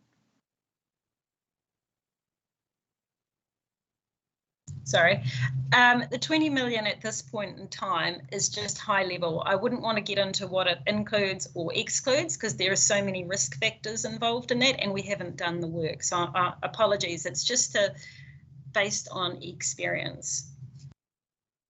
Okay, thank you. I liked your report about the next steps. I note in there about the changes in terms of the NPSUD, National Policy Statement for Urban Development, and us moving to be a Tier 3 council, which means that there'll be no car parking. So the car parking rules will be removed. We don't have a centralised car park in Kirikiri, a public one, like we do in Kaitaia, for example. We had a strategic land purchase, bought the large car park, and there's pedestrian links through to the main street. One would think that with all the land that we already own in Kirikiri, one of the options may look at a centralised car parking location with pedestrian links through to the main street, and looking at the larger land blocks that we do own to create pedestrian links with transport options from those parking areas. That was one aspect. Did you want to respond now, or because my other questions are probably related to that as well? All I would say is that as part of the business case process, that is when you have the opportunity to put all the inputs and considerations in there. And that's what we're suggesting, that actually what we need to do is refresh the information, reassess, do some more modelling, do some more engagement, and work out in the current framework, the current community, what is appropriate. Thank you, Kim. I think as well with the spatial planning, my other question was about new designations for brand new roading connections, and we have been approached in a council meeting about greenfield, so much cheaper, greenfields, new road linkages through a giant farm block to link a new connection through, and they are seeking zone changes, which, you know, as council we can decide on. So that's a leverage point to save a significant amount of ratepayers' money if we can look at options to collaborate and master plan transport links in collaboration with the private sector at the perfect time with our current district plan. Any response about that one, Kim? Yeah, sure. Again, I think that is another opportunity for the business case to be considered and include as a land use scenario within the business case. I think there would be very limited options for potentially wider waka kotahi funding, but within that, just because that's their general policy in terms of new linkages and things like that. But in terms of how we could master plan it and work out how it fits within the wider area, the business case provides an ideal platform to do that work. Thank you, Kim. So my last aspect wasn't specifically about transport. It's actually about growth of the Kirikiri area. And one thing that, you know, blows my mind is that there is no sewage and water for Waipapa still, and it's zoned industrial, and there's residential sprawl. The land use has changed with a whole retail industrial town that does not have Three Waters services. To me, opportunity cost, if we were looking at spending our ratepayers' money and our staff time as elected members, should we not be prioritising sewerage and water for Waipapa first and foremost to allow for sustainable growth before looking at little road linkages in the middle of town? Through the chair, can I have a go at that one? I think that's for elected members to give us direction around what's more important to them, sewage and water infrastructure or roads. Should we move an amendment to that effect? I'm not sure. You can probably hear my answer. We've got, so I'll finish with my question that's more of a statement, and as elected members I think we need to be bold, because it's embarrassing, I feel, as a council that we haven't made that decision and given that direction to our staff. Councillor Stratford.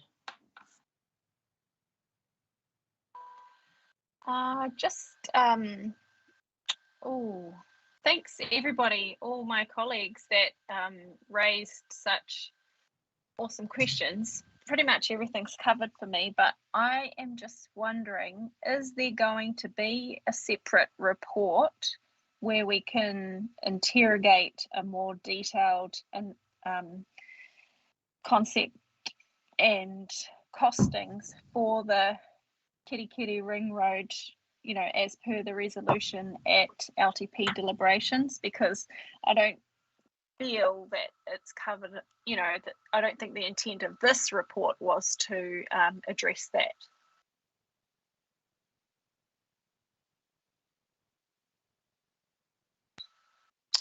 Through the chair, through you, Madam Chair, I think I mean, without mentioning the word business case again, that certainly would form part of the business case.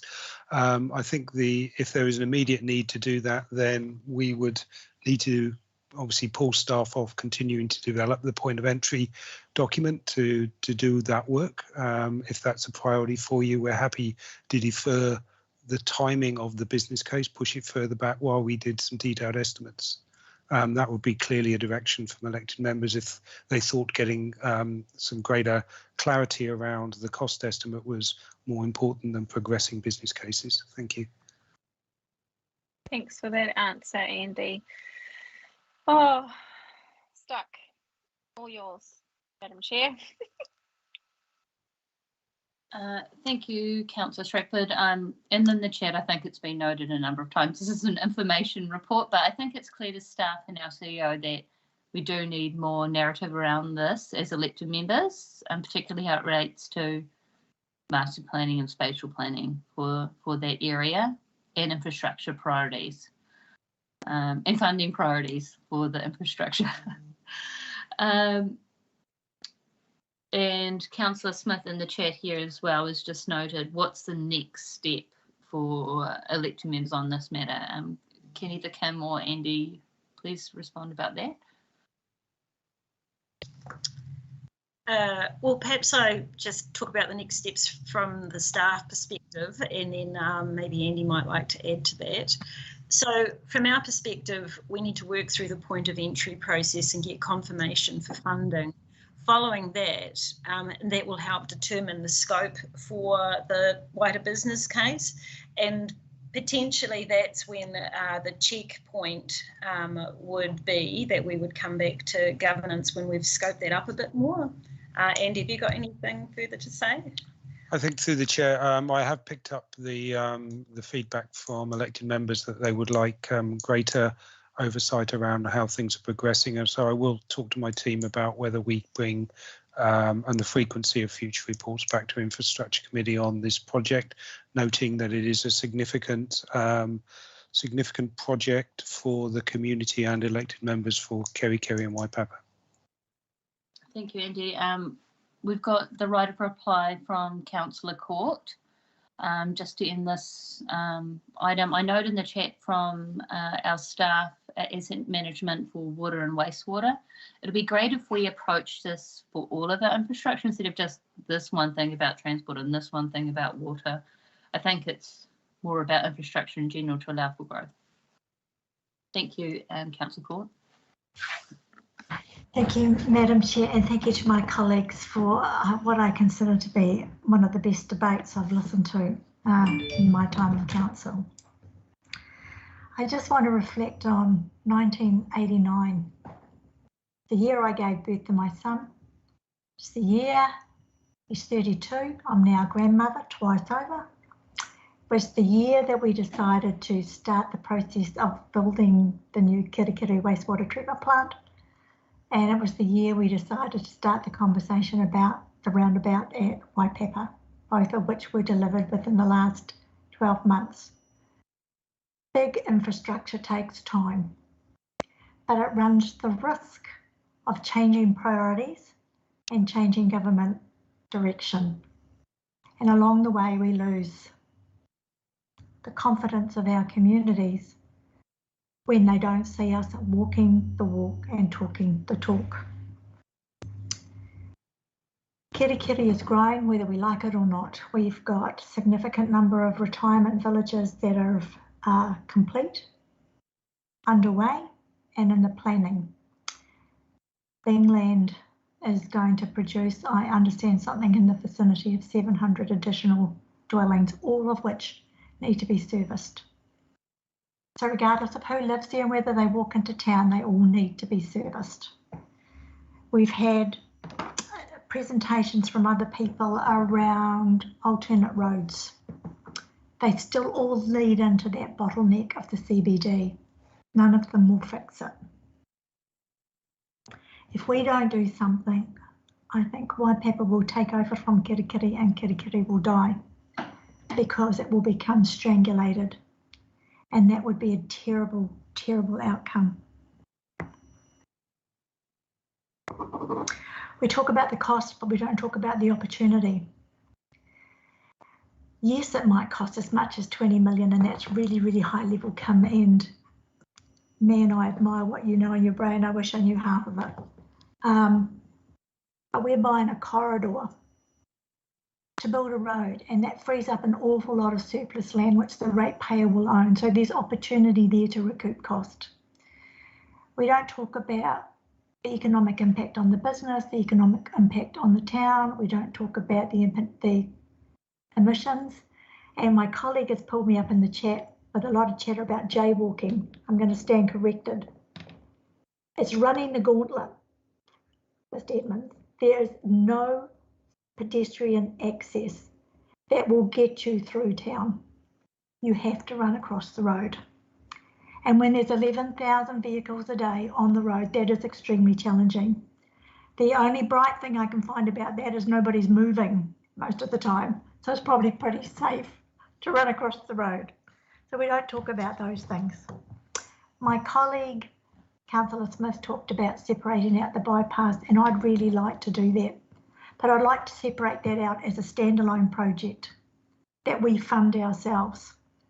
Now that has to go through an LTP and a whole bunch of consultation to get there, but doing nothing is not an option for me, because I know in 7 years from now, the way the business case works, we will still be having this conversation and nothing will have changed.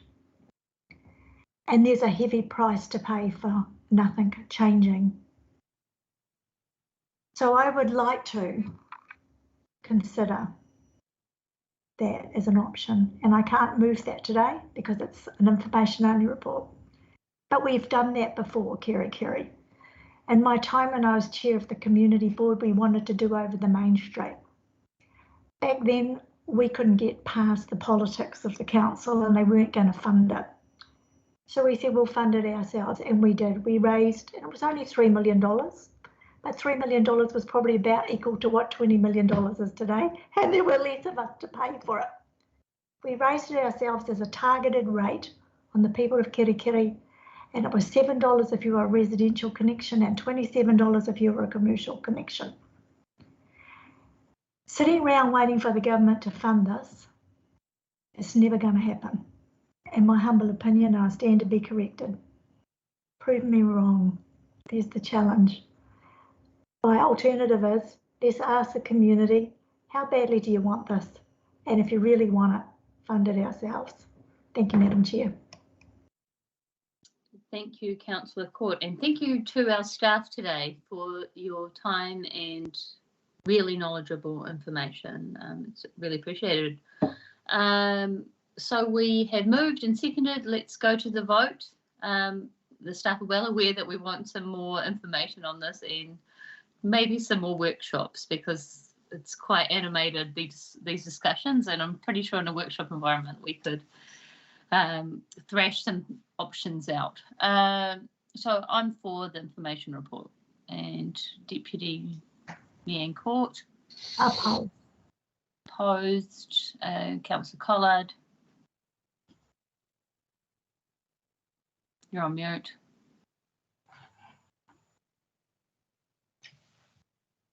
Support. Support. Councillor Smith? Opposed.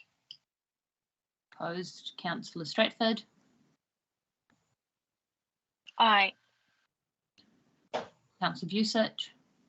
Aye. Member Edmonds? Aye. Member Gardner? Aye. Thank you, and that's carried. So we can move on. We have our monthly, not quite monthly, infrastructure asset management report. I'm happy to move. Do we have a seconder?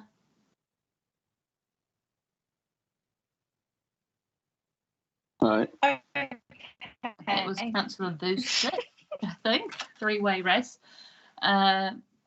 And we'll open that to the floor. Councillor Busich, would you like to open the discussion today? I'll just keep the elected members aware that it's now 3 or 5 to 3 with the questions that we've got for our staff today. I'm just scrolling down to my comments. If someone else can go first. Thank you. If we can have Andy or Sean just to speak to any items they've got there, if you'd like to raise any matters about the report that you and your staff have worked hard on.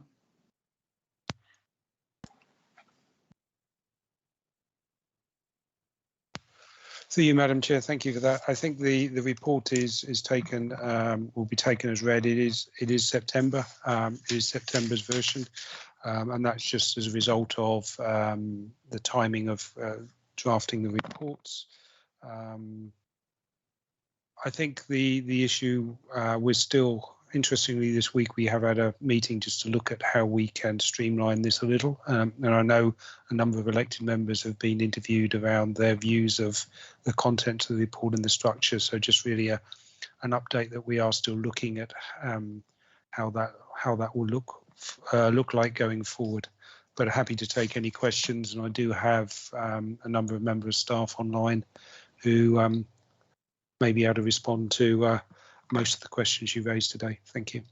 So, Madam Chair, on page 78, thanks, Andy. I was one of those interviewed and did put some suggestions forwards.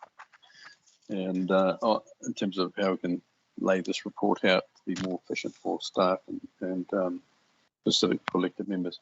Just on 78, so I'll just keep my comment to this one thing, Madam Chair, because I'm aware of time. And I notice this is to do with the Kaiko 4 project.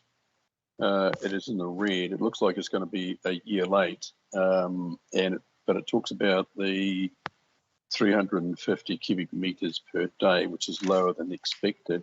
I was just a bit concerned because I don't see it here. I might have missed it, but I don't see it here in terms of how much lower than the 350 cubic meters a day that was required.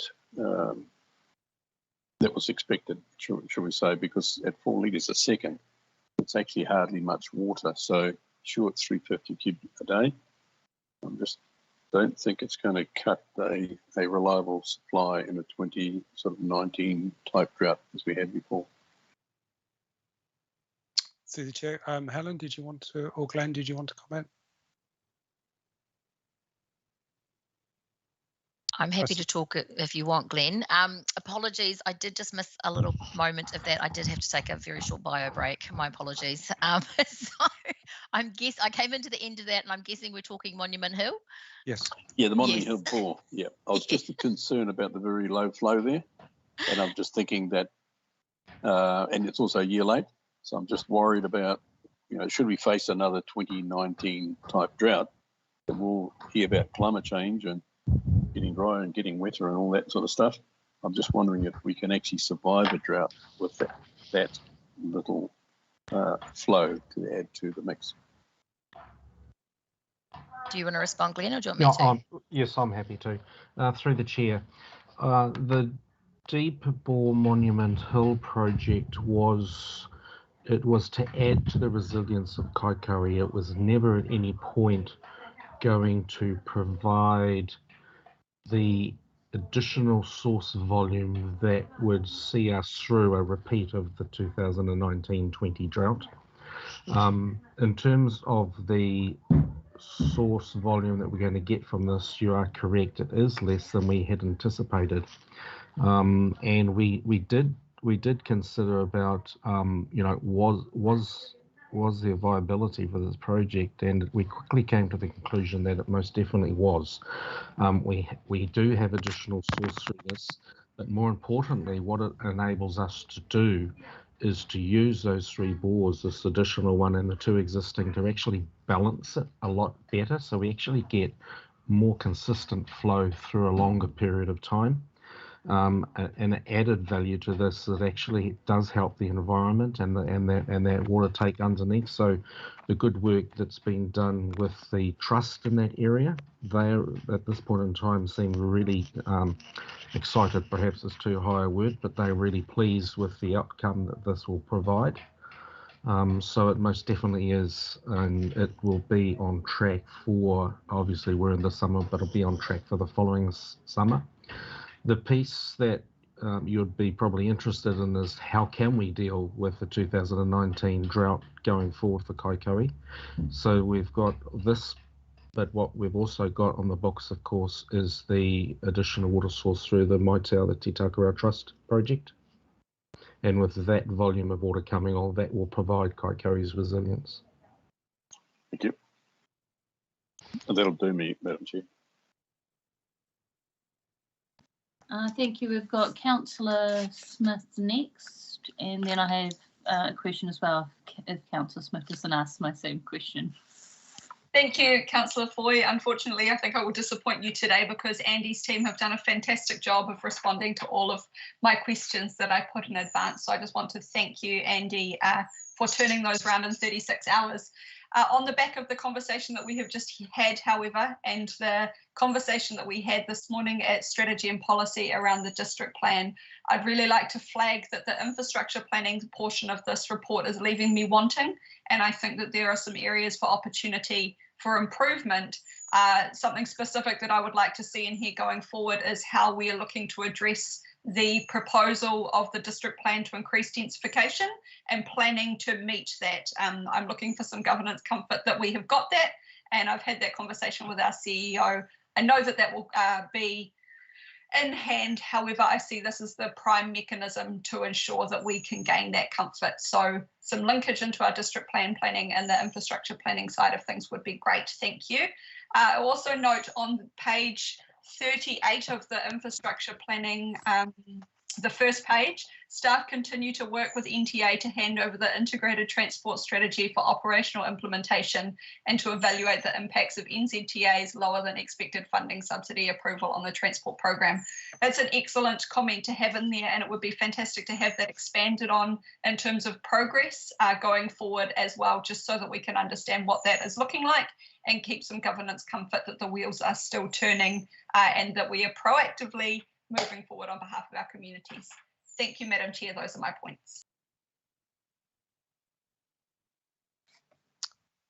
Thank you, Councillor Smith. And I note Member Gardner has some questions as well.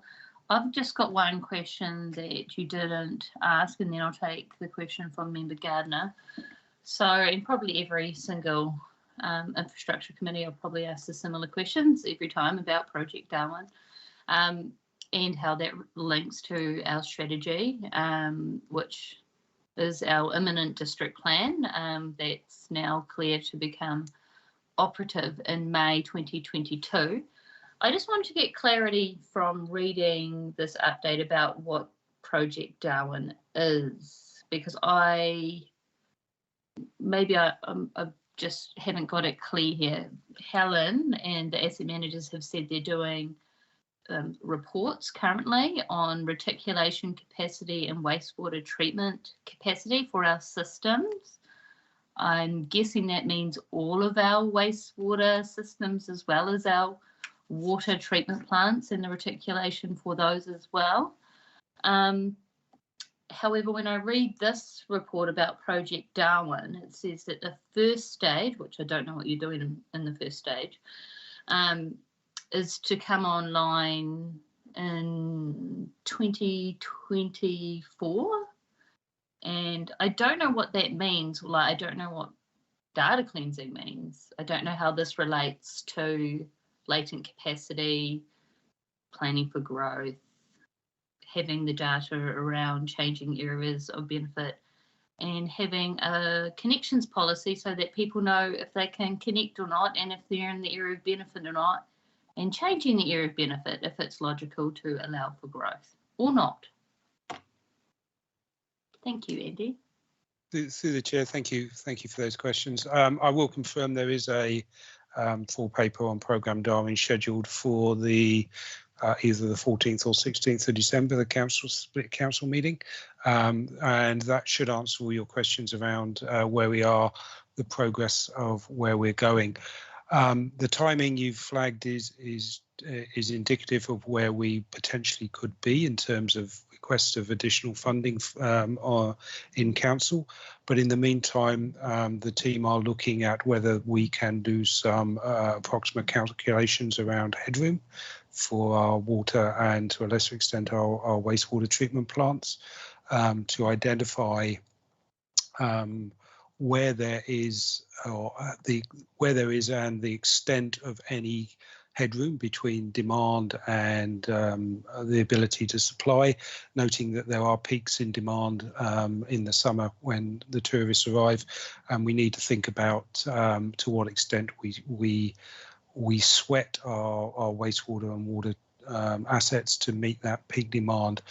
Also looking at working with the finance team around the areas of benefits and whether we should have area benefits largely described around areas of existing reticulation, or should be changed to look at the new district plan zoning areas, and that's a piece of work that we've just started with Janice's team, and looking at what the implications would be if to accommodate an enlarged area of benefit. And my principal concern at this point is if we have insufficient headroom, allowing other people to connect would potentially prejudice the level of service that existing customers experience. And the last thing I want to put council in a position of is allowing a new development of 40, 50, 60 residential units and the next month putting water restrictions on because we can't supply the level of water that's needed to service those properties. And equally, the same with wastewater, is ensuring that we don't end up with overflows at any of our treatment plants, or probably more critically, or equally critically, running down the high streets of our towns and cities. So we do need to be mindful that whilst it would be great to connect everyone up who wants to connect up, that we do need to be aware of the implications of connections. And we as an infrastructure team, and I know Helen and Glenn are working on what is the future investment need to expand areas of benefit going forward. But this is a significant piece of work. It is something that's not going to be fixed in 6 months. We are looking at a time scale of a year, 2 years to get this across the line. Thank you for that clarification, Andy. I'll just clarify why I'm asking these questions. Our district plan, we've known that it's happening for a long time, years. This hasn't suddenly popped up. The elected members thought that Project Darwin was progressing well. I'm not sure if it is, based on the lack of information and the time frame that's been. But what I'd like in that report is a timeline, every single system that we've got for sewerage and water, and our staged approach of clarity of information for latent capacity for both sewerage and water. Stormwater can be later, but still needs to be addressed as part of that timeline, just so that we can prioritise that, know exactly which schemes we'll have the information about, and have that rollout to be consistent with the outputs of our district plan and our land use planning and our subdivision and land use densities accordingly. Andy, did you have a response? Yes, through the chair, very aspirational. Thank you, Councillor Foy. I think the programme Darwin at the moment, the focus is on system installation, data cleansing, and bringing in the condition surveys, which you have clearly kindly identified funding for.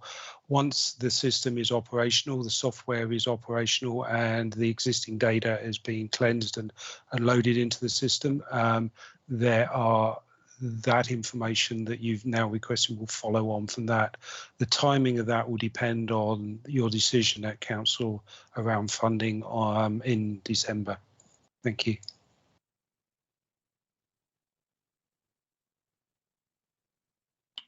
Thank you, Andy. We've got Adele who has a question as well, and got one more item on the agenda. Thank you, Madam Chair.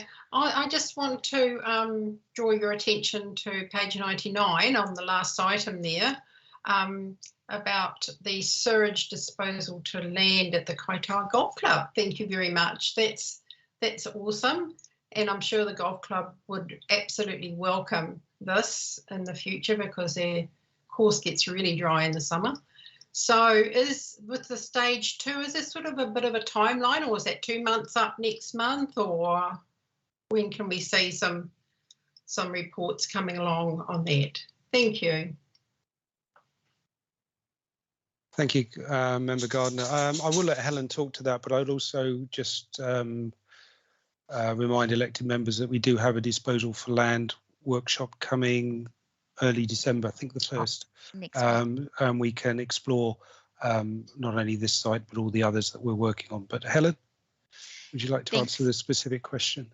Thanks, Andy. Member Gardner, so yes, this was actually instigated by the Kaitaia Golf Course. They actually came to us to see if they could use the discharge. So we have, so stage 2 is underway with some additional testing happening and monitoring happening at the wastewater treatment plant. That will take a period of 6 to 12 weeks, depending on the water flows, etc. So that is happening at the moment, and then from that we can determine what our final next steps are. Oh, lovely. Thank you so much. Thank you. Councillor Stratford, I think, has our last questions, and then we'll move to the vote. Thank you. Just a number of comments, Madam Chair. A number of road work and slip repairs that are listed in this report. It would have been really helpful if I had them sooner, and I probably, the report sooner, and I wouldn't have had to lodge frustrated messages from members of the public. So just my feedback that, if there's any way that we can get our hands on this report as soon as it's available, because where are we? We're November and it's a September report. The other thing that I wanted to raise is I note that it's wonderful that there was some SIMS training, the Civil Defence Management System training, but I know that from my meetings with some of the community response groups, they are interested in taking part in SIMS training too. So I'm not sure if we are going, is there a process through Civil Defence to support members of the public to do the SIMS training as well? And what else was I going to bring up? Oh my gosh, I can't find it. Oh, just this item's not in here, but some praise. There was some work on Tahuna Road in Waitangi recently, and the whānau just wanted staff to know that they really appreciated the pause that happened on those works whilst they had a tangi there. That's really good relationship management. And then in the part where recreational services, somewhere in there was a little bit, I just wanted to reiterate what Councillor Smith raised earlier today about our reserves and our berms.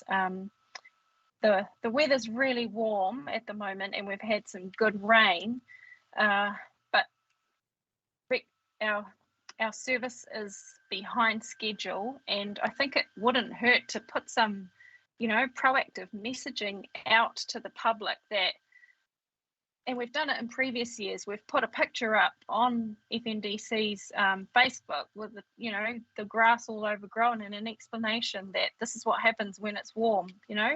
We've got a lot of new residents that have moved into our district and their expectations are high. We've got a lot of people that have been living here for many years and they're just at the end of their tether, with COVID fatigue and everything that they're dealing with.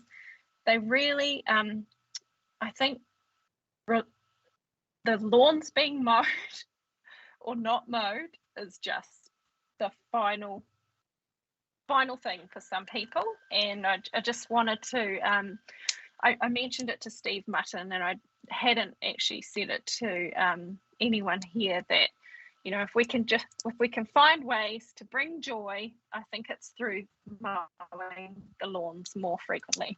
Thank you.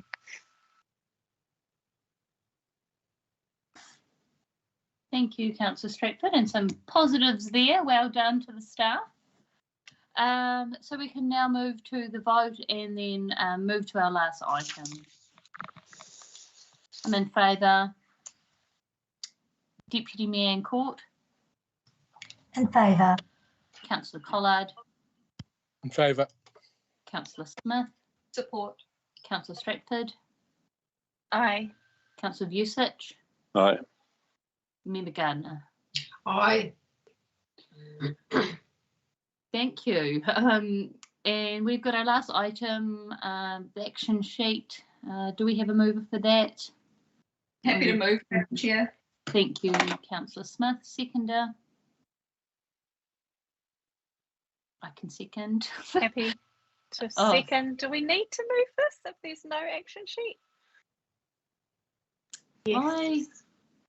I guess we do because there's a report for it. There's an item Yes. here. It's been moved and it's been seconded. So we can move on any commentary. As Councillor Stratford's highlighted, no commentary? No. We have from Councillor Smith. Thank you.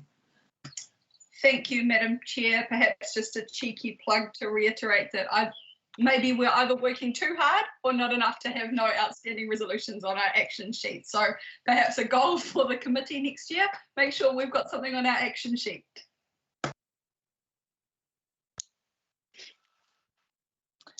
Thank you, Councillor Smith. Yes, there's lots of work being done and I'm glad we're having these workshops, lots of them in December. So that brings our item to a close. We'll just vote on this last item. I'm in favour.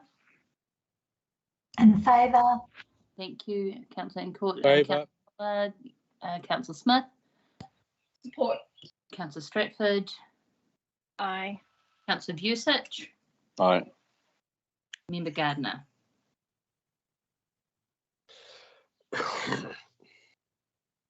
Member Gardner. Sorry, support.